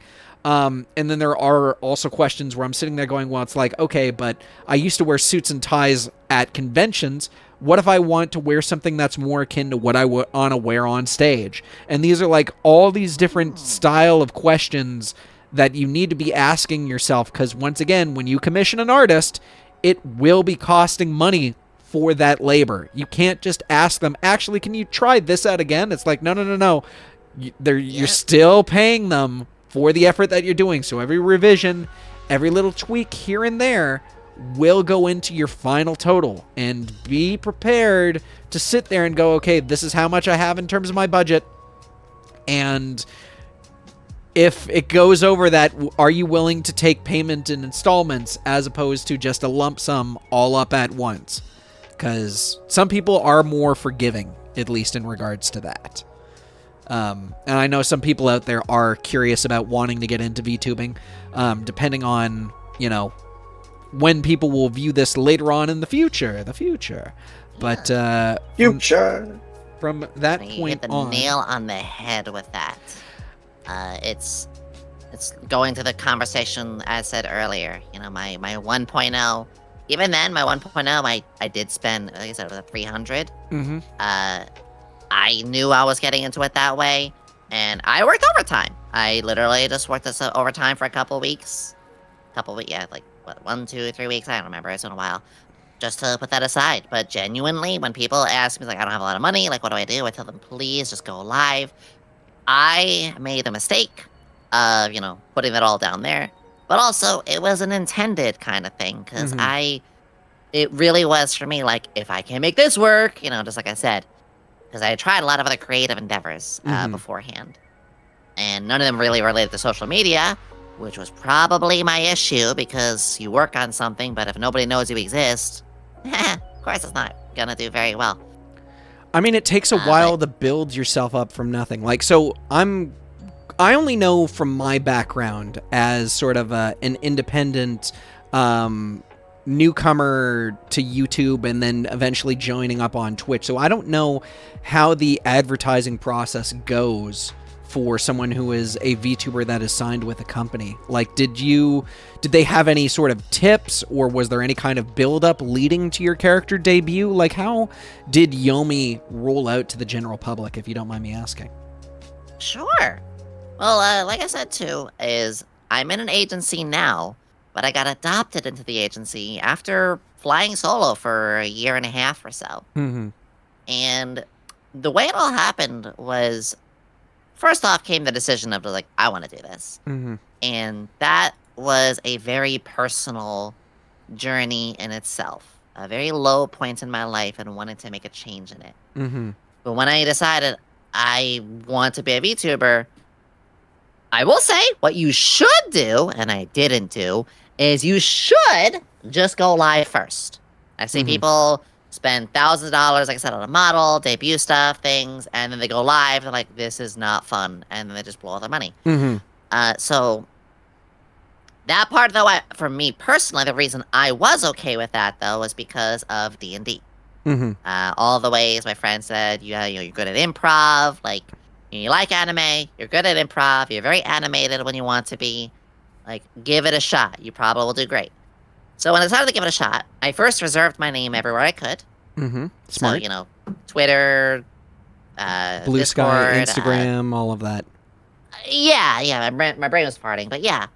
And I was first like, hey guys, like, I first almost treated it like a role play account, like I was just Yomi, and I said, like to be a VTuber, and I would just reach out. I would comment in a lot of places. I would drop artwork, because here's the thing, since I had Yomi, I've had Yomi for about 9-ish, almost 10 years, but around then, I still had it for 5 or 6 years. So I had artwork. I already knew my character, and I was kind of practicing her a little bit just by, my tweets and my communication. I also went to a lot of other people's streams. I made my Twitch, so I had my account, and I was hanging out, and I was making friends. A lot of those friends are still friends to this day. And then by April, when I had everything together, I was like, okay, like, I'm gonna debut May 15th, but I want to do some practice streams. So, like, my first soft debut was, like, 2 weeks before. Okay. April 26th or 28th. I always mix that up. So, yeah, like, 2 weeks before the debut. And when I went live, I averaged, like, almost 20 people. Which, for being the first stream ever, and having no company, having no build-up from anything outside of just your own work, yeah, it's kind of crazy. Yeah. And I realize that now. And so my first stream was around there, and I think it was Portal that I played. And then not long after that, like I said, I did my debut. I had all these slides that I put together, because that was where I was able to apply past education. I went to college for graphic design. So the culmination of graphic design, a love of anime, building up improvisation and talking to a small group from D&D, knowing my characters, which are a part of me anyway, having, stuff on them, and constantly just watching other streamers, and also education stuff, like, how to be a streamer this, etiquette of that. Trust me, you could watch stuff about that for ages. There's that many videos of it. All of that made it successful. And when I debuted to a little bit more, and then I just kept trying new things and learned what I liked. And before you know it, I had SVA take me in, and I just kept growing little by little. Here we are. I am thoroughly fascinated over, once again, you being able to become who you are, like more accepting of yourself, and knowing the type of person that you would eventually become. So hear me out. I started off on YouTube, and then many years later, I eventually joined on Twitch, and I had no budget. I had nothing. The only thing that I had was the built-in webcam for my PlayStation 4. And I was just like, okay, well, I'm using the limitations of this, so it's just a video of me on the upper right-hand corner of the screen while I'm playing through, like, I think it was like Assassin's Creed 3 or something like that. And I'm just like, okay, well, I am, what's the best term? I like control. And what I mean by that is, on YouTube, I can edit parts out. I can go off of a script. I can find, this is my journalism stuff going in. It's like, hey, that wasn't the greatest take, Matt. Let's go and do it again. And I'll keep going until I find perfection, edit that in, create fully made videos like a television show, and then pitch that out to YouTube. And then going from that sort of control to now you're on Twitch, and it's like, oh, you've got to learn how to improvise. You got to learn how to just roll with the punches. Not everything is going to be great. And as well as I learned about myself is that when I'm making YouTube videos, like I'm playing a character, I'm playing an exaggerated version of myself. Basically, if you were to take me and turn it up to 11, but then when I started going to conventions and hosting panels based upon being a YouTuber, I realized I'm like, I can't keep this energy past the 30-minute mark. I just can't. I need to mellow out. I need to stop being the SonicMTD character and start being Matthew Tyler DeLeo underneath it. And that was just, it felt like I was naked in front of an audience of anime convention goers. And I'm like, oh, this is going to take some getting used to. But over time, like, I've really come out of my shell in terms of being a streamer.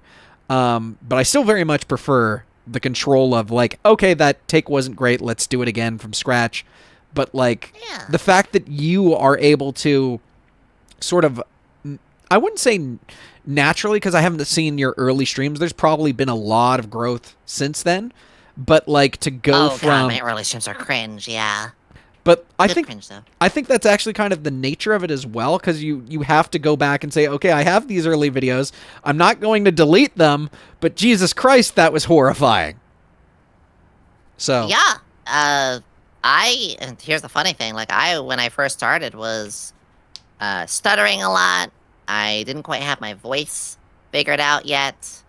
I didn't know my cadence. I didn't know the energy I wanted to bring. I was also very say-so. Like, just the word nut made me go, oh dear, you know.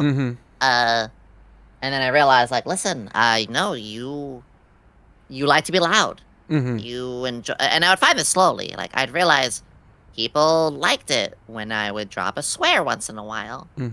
So, like, originally, there was that, oh my god, Yomi swore! And now it's just like, you know, fuck, shit, damn, crap. Like, I'm just happy to do it. Which is that's a thing too. It was a lot in that whole first year was so much discovery, and I think yeah, after almost exactly a year. I mean, there's no just like, oh, I got it. No, but I think after about a year is when if I could look back and be like, okay, that's not so cringe. That does look a lot like me. But that first year, oh boy. yeah. And it's not like, again, it's not like I was some giant Hololive agency new person debuting, because those people, they've all streamed for many, many years. Like, they come out of the gate knowing what they're doing. They're still figuring their character out, though. Again, all of the Hololive members who've been around for a couple of years or more, you could look at their first year and then look at their current year, and it's still vastly different. But the confidence and experience is at least there. And that is also a very, very important thing for anybody to have. I mentioned the very first, because outside of this I do video game reviews on my YouTube channel, but the very first review where I went solo, that I wasn't working alongside my previous partners, I did like a review of Payday 2, and I had no understanding of, like, getting a decent microphone to record. I recorded everything off of the USB microphone that they gave you from the Rock Band video game. So I would, like... Oh my gosh. Yeah, I would plug that into my laptop and then record into GarageBand, and then, like, okay, I've got this, and I have no game footage because I didn't know anything about capturing stuff. So, like, I would do reviews where I would take still images of the game and splice that into iMovie. I'm like, oh god. But that's how it is. You first learn by just doing something. You know, nobody is going to make the Mona Lisa their first time. Like, their first time was drawing scribbles with a paintbrush on a canvas. That might not have even been a canvas. It could have been just the back of a notebook. I don't know. And that was it for me, too. Was like, not even thinking about the first time I went live. I can think back to the first time I hosted a D&D game. Maybe that's where I should look at it. Or even before that, it was text-based role plays. Gaia Online. You know, like, maybe that's the first. Like, where do you really draw the line of, like, first time you really dug your heels in? That's not the right expression, but you know what I mean. I think D&D I definitely can't helped say- you. Yeah. Oh, with 100%. That was one of the biggest things. And well, as you saw, I'm even fucking. I even have a chibi of her. Like I even can bring like my little characters and stuff that I have whole worlds based off of. Or I mean, they're all kind of in the same world, but at the same time, I can use them for whatever. And I just love to be a character. Mm-hmm. And Yomi isn't as much of a character as she is me, but I still feel the confidence of being a character because I see myself through her. Mm-hmm. She is a Extension of yourself. an extension. She's an extension, but she's still a fantasy.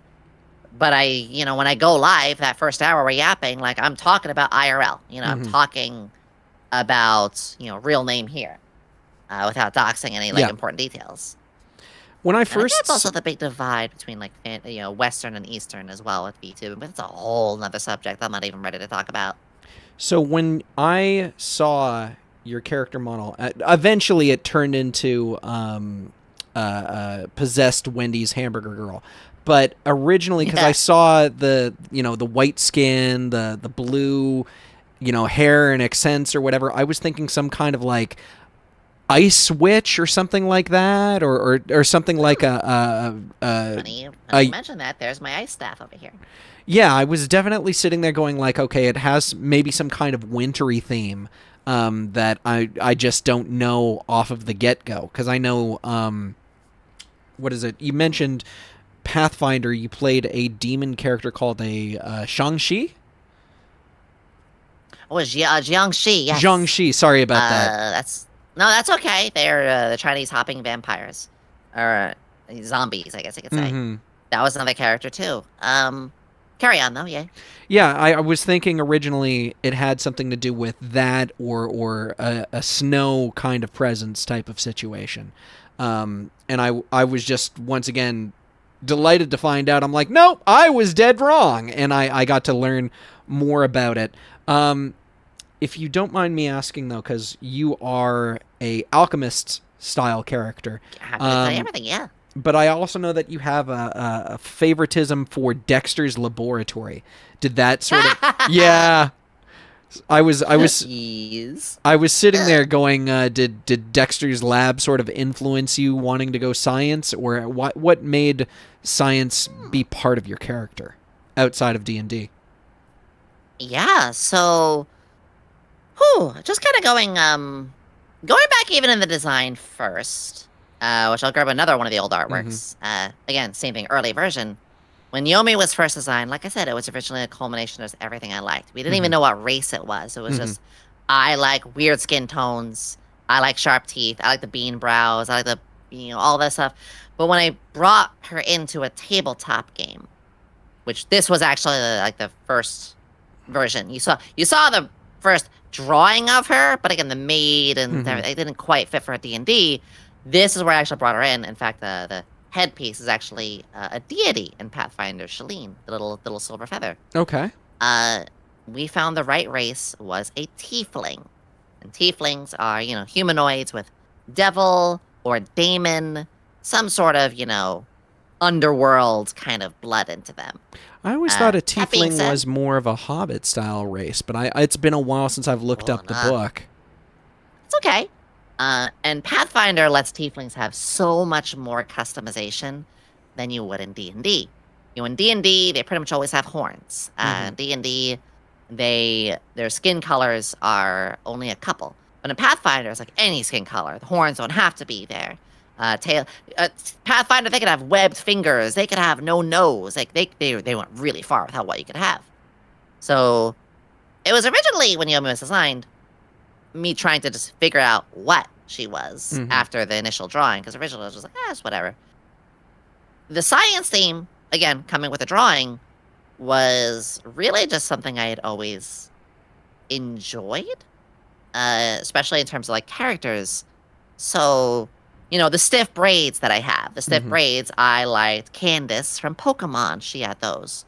or Satomi Hakase from Negima, Hmm. which also was where I got some of my science love too, as well as other characters. It really was just like, or Tronbon from Mega Man Legends. Oh my again, god, I love Tron from Mega Man Legends. she was also a techie, she was also a scientist, and she was a villain who wasn't actually evil, who eventually joins as a part of the main cast. Are we seeing the Yes, pattern, right? I see the pattern as well. Yeah.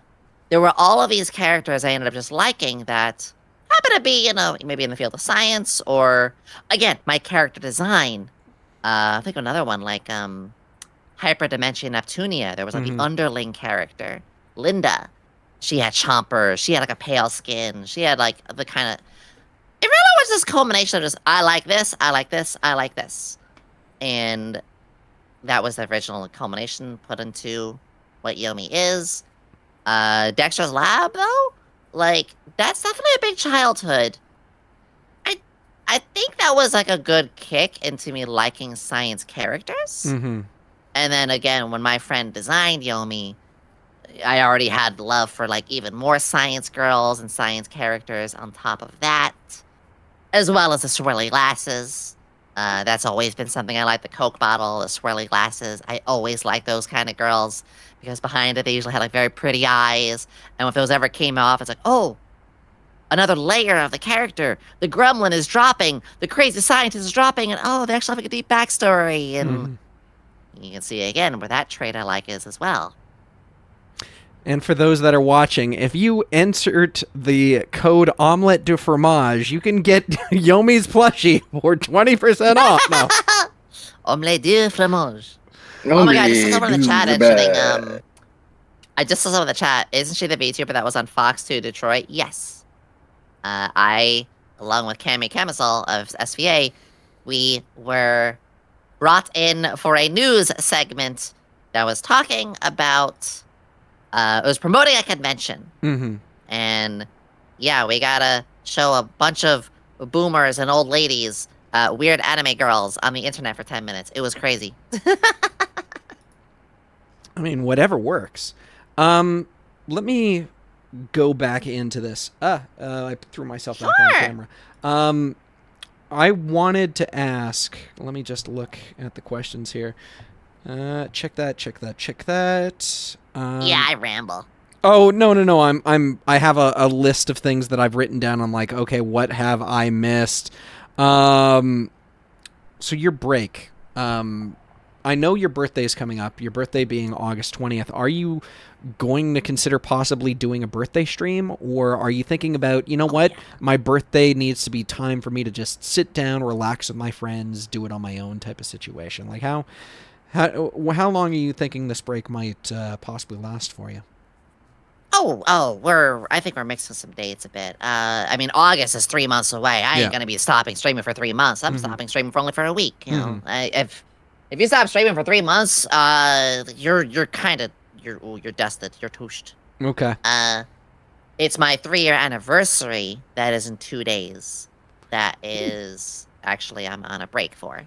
But my birthday is something that was very much a struggle for me. It was never a happy time for me, but thanks to VTubing, it became a happy time. So I will definitely be streaming for that.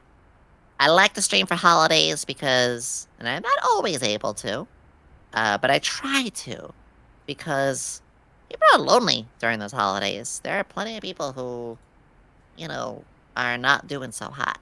And I'm one of them. I've gotten better with it, a lot better with it, thanks to streaming. But, I want to be there for those people and celebrate things. Make a Christmas tree.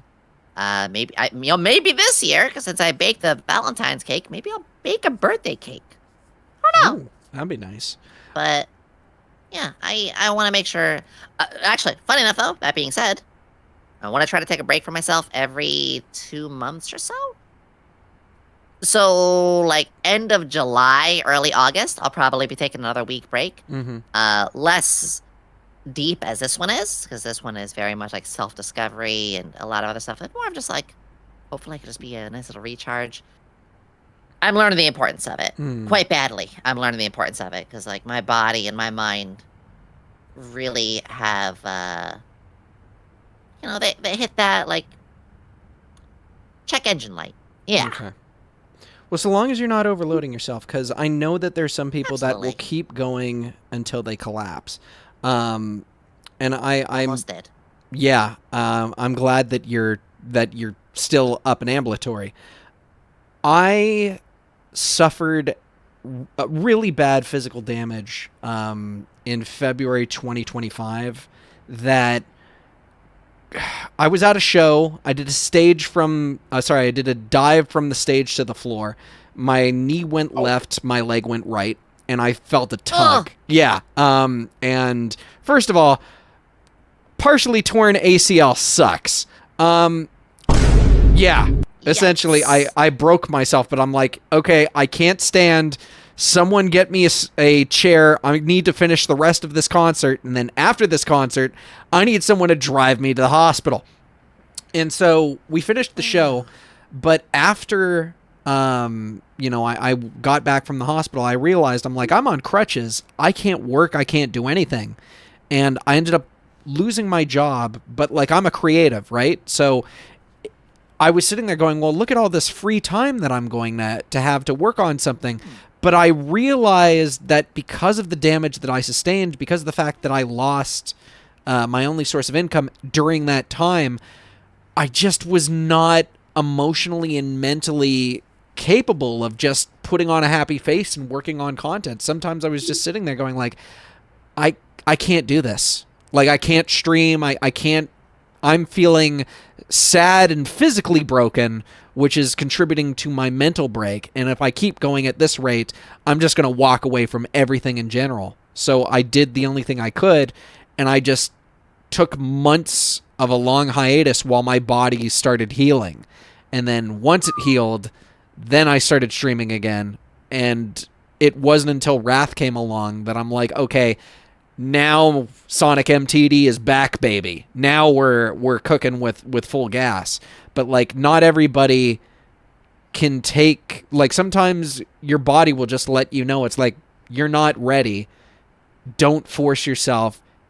Take as much time as you need, and hopefully you'll know when you're ready to jump back into the fray at least. Definitely. I am really glad that you've been able to, bounce yourself back in where it is, too. And, again, finding the stuff that just makes you genuinely happy. Because having free time, but also not being happy and, like, having the ability to be productive is one of the worst feelings. And that was a point that I was at as well. And I was door dashing at that time. My community knows, like, I do door dashing before all this. Quite a few things, actually. But because DoorDash is your own hours, Yep. I would just be like, I'm miserable. I'm just going to go out and do more dashing, I guess. I don't freaking know. Wrath does DoorDash. It was a double-edged sword. Yeah. It was a double-edged sword, but the good side of that sword was because it gave me a little bit more income, that was what was letting me putting into, at the time, making the video game RPG. Because like I said, I would hire some people as well to like, hey, you want to draw a chibi for this? Or hey, you want to help me make this sprite or so. Let's I did talk most about of it on that, my own, actually. but occasionally. I want to What know. Let's talk about that. Actually, I want to know. Sure, more I got a about little this bit more game. time in me, yeah. Let's. I don't know what I could say about it too much, but go ahead. Well, I'll try to keep this brief because I know we're nearing the end. You're good. I'm almost at the point where I'm like, okay, questions from the audience. But the thing I want to questions. the thing I want to know is tell me a little bit about this game that you're making. Like, are we talking about like traditional RPG? What are your influences? Yeah, What are you trying to make with it? So, like I said again, it is something I scrapped, but it is something that I hope when I'm at a point where I just have like money I could just kind of throw, which sounds weird, but maybe that's the right way to word it. But I'm at a point where if I get to where I'm just happy where I'm at and I'm making like extra money, I could hire a team. And I love JRPGs. This is what I was working on at the time. I got it up to the point where I was like 4 party members and like several chapters. I was pretty far in for like, I was going for like an 80-hour long, and that was the problem. I was going for a super, Final Fantasy VII, my core inspiration kind of thing. Baby's first time making a game. Why did you do that? And that burned me out. But if I jump back onto it, I would restart. I might even use a different program. I will hire a team, work with a team, and be as much as a hands-on as I can, but nowhere near as like taking the whole load on for myself, because I already do take a load on for myself. That's called streaming. But it would be full RPG. It would delve into a world that I have had on the back burner for many years. I've also delved into, bringing a lot of those OCs. Hell, you even saw some of them. Yomi would even be in it as well. Mm-hmm. Very much like, medieval fantasy, although a little bit more tech than you might imagine. Think like Final Fantasy VII. In fact, I know I just mentioned that, but you know how Final Fantasy VII, it's like, you have places like Midgar, where the technology is like, with a steampunky twist, up to our tech, even higher in some places. And then you travel around and you got Wutai, which is like, early, feudal Japan. Or another place that looks like the Calm Town, which looks like it's just straight out of an older fantasy. I love that. FF7, Kino's Journey, another good example of that kind of world where tech is so different. Tales Symphonia, a lot of Tales of games. I love, love, love when you travel from one city to another. The tech, the culture, the people are all vastly different when you do that. Mm. And so I would do that. I have a lot of that stuff inspired from old games I ran. I just need time, and I don't have that time right now, especially as things are going even further forward. Mm-hmm. There's a lot of big stuff happening in the next couple of weeks that I can't even say, but time is the luxury I unfortunately don't have. So I plan to get working with a team on, and also to take more breaks and maybe not always in my off time build a million different stuff for my stream. Kind of sit and be happy with what I have soon, Yeah.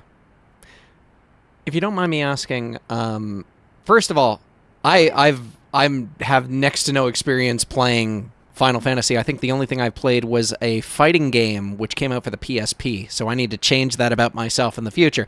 But when that game ever does come, if you ever do decide to make it a full thing, I hope to be able to experience it in the future. But the question that I do want to ask is, so, everything is moving so fast involving Yomi Quinnley.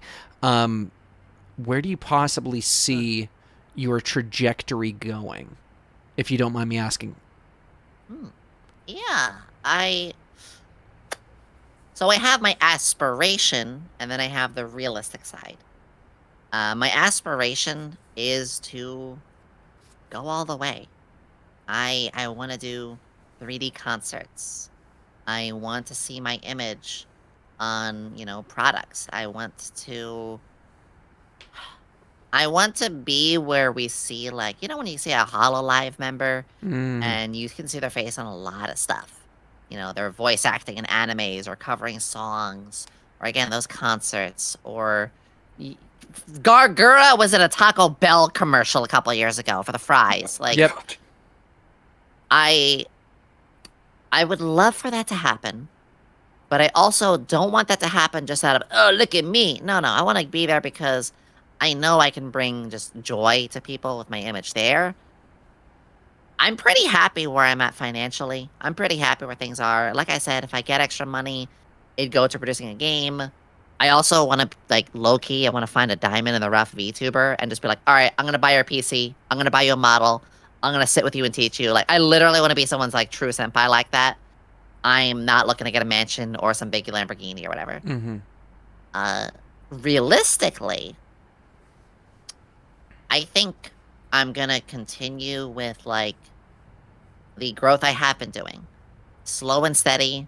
Like, people say, like, oh, you've grown really, really fast. But I think a lot of VTubers, they sit at 20 and then they jump to 50. They sit at 50 or 40 and then they jump to 100. And they sit at 90 or 100 and then they jump to 300. Mm-hmm.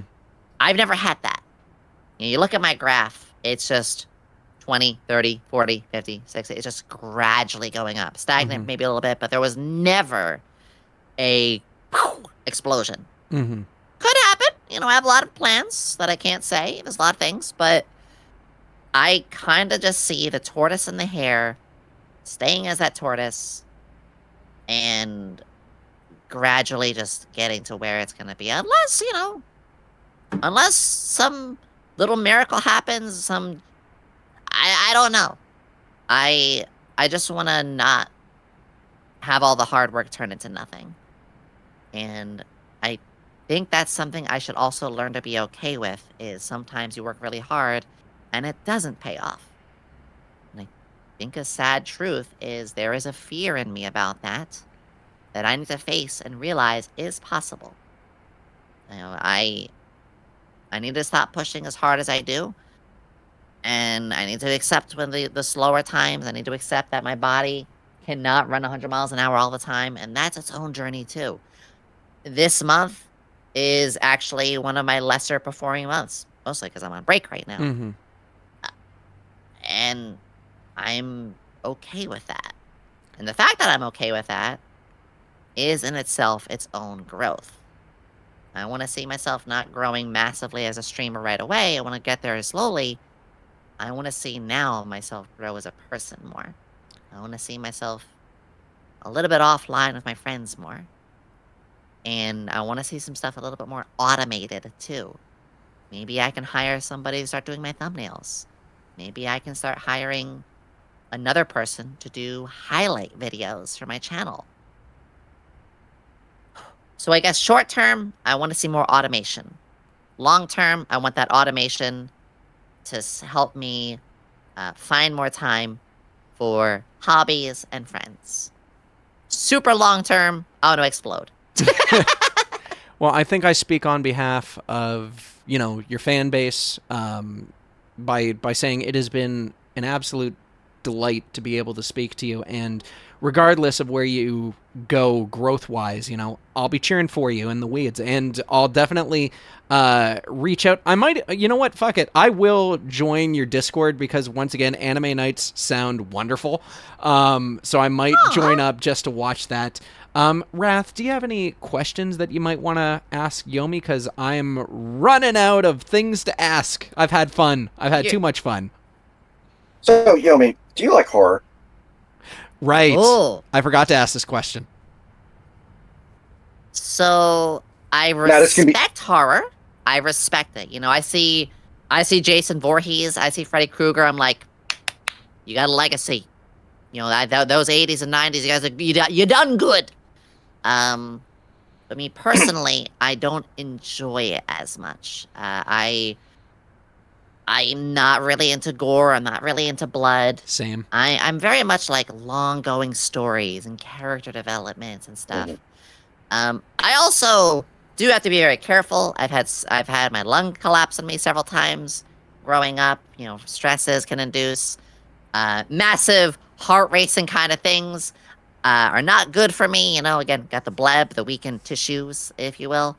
So it very well because of that and a heart murmur. I've never had anything happen to the heart side of things, thankfully, but I have been told I need to be careful. I need to be cautious. So that goes for horror games too. I have very weird ways that I enjoy horror where I can find Alien Isolation to be baby and not scary at all because I don't know why. It was more of like a dread, and I had equipment, and didn't find the jump scares that much. But like Five Nights at Freddy's, like that jump scare, that'll do it for me. Is there same any? With what's that collab game? Lethal Company actually gets my heart racing too much. Mm. I don't know why that one I find more scary than Alien Isolation. Mm. That's a weird fringe case. Oh, for me, it's Subnautica. I cannot play that game. Oh, I didn't get very far in that. I only did one stream of it. And I was getting a little spooked in the darker areas. Yeah. My buddy Greg agreed 100% that it does qualify as a horror game, and I was just like, "Really? This game about ocean exploration?" You're in the ocean, and you move so slow, and you have no means of defending yourself except for a tiny little dinky knife, and that's it. I can definitely see it. is there any upcoming movie that you have possibly seen that you're interested in watching? Well, right now we are doing Star Wars month in my Discord. So we watched. Let's see. We watched episode 4. You know, Star Wars. We did Empire Strikes Back this week. So literally, Empire Strikes Back's yesterday. Return of the Jedi is next Tuesday, and then we're gonna do Rogue One. On the final month or final week. Okay, so you So you don't do the whole watch every movie in chronological order. You haven't done that. Because Rogue One would come right before. Yeah, we New wanted to Hope. start with the original first. And in June, we're gonna do June Wick. We're gonna watch all 4 of the John Wick movies in, each week, because I do a movie Have you night seen the Valiant on one? Tuesdays. We don't talk about the I third haven't seen any John movie. Wick movies. I only know what I've seen in YouTube clips. My favorite movie of all time is Willy Wonka, the original. So we watched that, obviously, in the Discord before. And, of course, like I said, we do animes every Friday as well. We're doing Fravor in Season 2 right now. Oh yeah, that's right. They did come on season 2. Yeah. Get ready to cry. Oh. I'm about half. I don't know if I am halfway through, but I know I'm up to date on the new season of ReZero. And holy God, did they kind of go out? They go at it. I think on episode 1 and 2. Oh. The Yeah, there's a lot of animes I just want to catch up on or haven't seen. Again, there came a time where I just was not watching any anime for a couple of years, and I missed out on some golden stuff.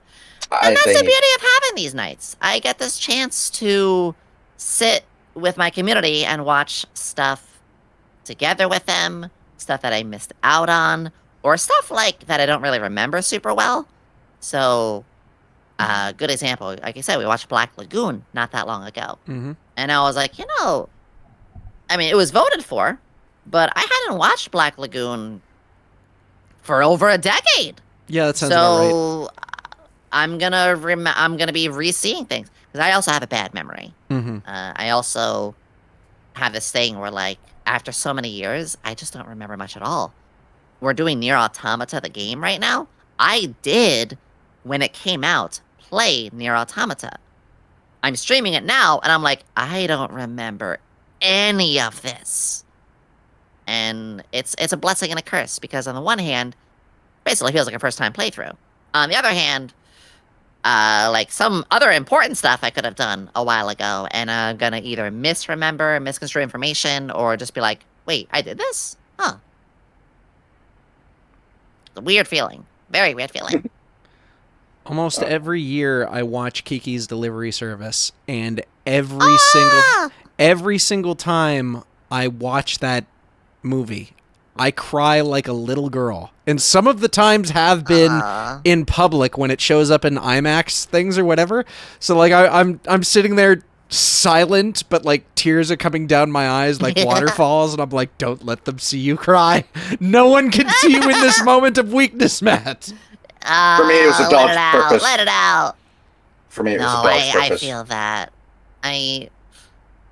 Yeah, like I said, I got my classic. I gotta rewatch Willy Wonka every time. But yeah, I love a good cry from a movie like that. Oh my gosh. That's with Iron Giant. Oh, Iron Giant mine is is great. Yeah, I've only seen it a couple times, but it always makes me cry. My favorite movie to watch once a year is The Nightmare Before Christmas. Really? Yes. Great movie. Yes. I don't know why. Good one. I'm always like me and my mom used to watch it like either before October, but then we kind of switched to December because we realized, okay, it's more of a Christmas movie than a Halloween movie. And then, it got to a point where I, as a grown adult, she wanted to watch it. And I was like, all right, fine, we'll watch it. And then about halfway through, I'm invested again. I was like, okay, here we go. Yeah, we're doing it's gonna it. build a tradition like that. We're doing that in the Discord a little bit too. Like we do during October, and December. We're always doing, seasonal movies. So like we did Hocus Pocus, Nightmare Before Christmas, Beetlejuice 2, and then the year before that, Beetlejuice 1. Beetlejuice is one of my all-time favorite movies as well. Like I said, I'm not really into horror, but when it comes to the scary stuff, I like fun spooky. So Nightmare Before Christmas and Beetlejuice, that's not scary at all, but it's like it's the fun creepy. It's like celebrating. I want to see that kind of I stuff. want to see the musical that they do around the Yeah, country. I want to see that too. Coraline, another good one. I actually have a Coraline wallet. One of the voice actors for Ooh, I gotta go it wasn't Hell of Lost. It was for Has-Been Hotel. He was one of the mainliners.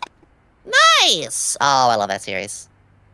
Yeah, if there's anything else, like I said, the laboratory is going to be closing up in just a moment. Yep. Mhm. I will. Actually, this is a great One- time to cap off. I have- but- oh, sorry. I have one last question. One last. I have one last question. Okay. Mhm. Yomi, how do you make your impreg potion? Oh, for sakes. I never said I had one of those. You don't? I thought you always I had never- one. I'm not going to answer that one. Dang it. All right, Lokrin. Looks like you're safe for now. Jesus Christ, Wrath. You always find a way to bring it into the degen. But I'm going to casually say, Yomi, where can people find you on the internet if they wanted to subscribe or follow you? Where should they go? Well, I try to spread my wings and flourish in every little corner that I can. But my main platform of choice is on Twitch. I'm particularly a Twitch streamer. You can find it with just a simple name, Yomi Quinnley. But I also simulcast. Simulcasting means that I am streaming on more than one platform.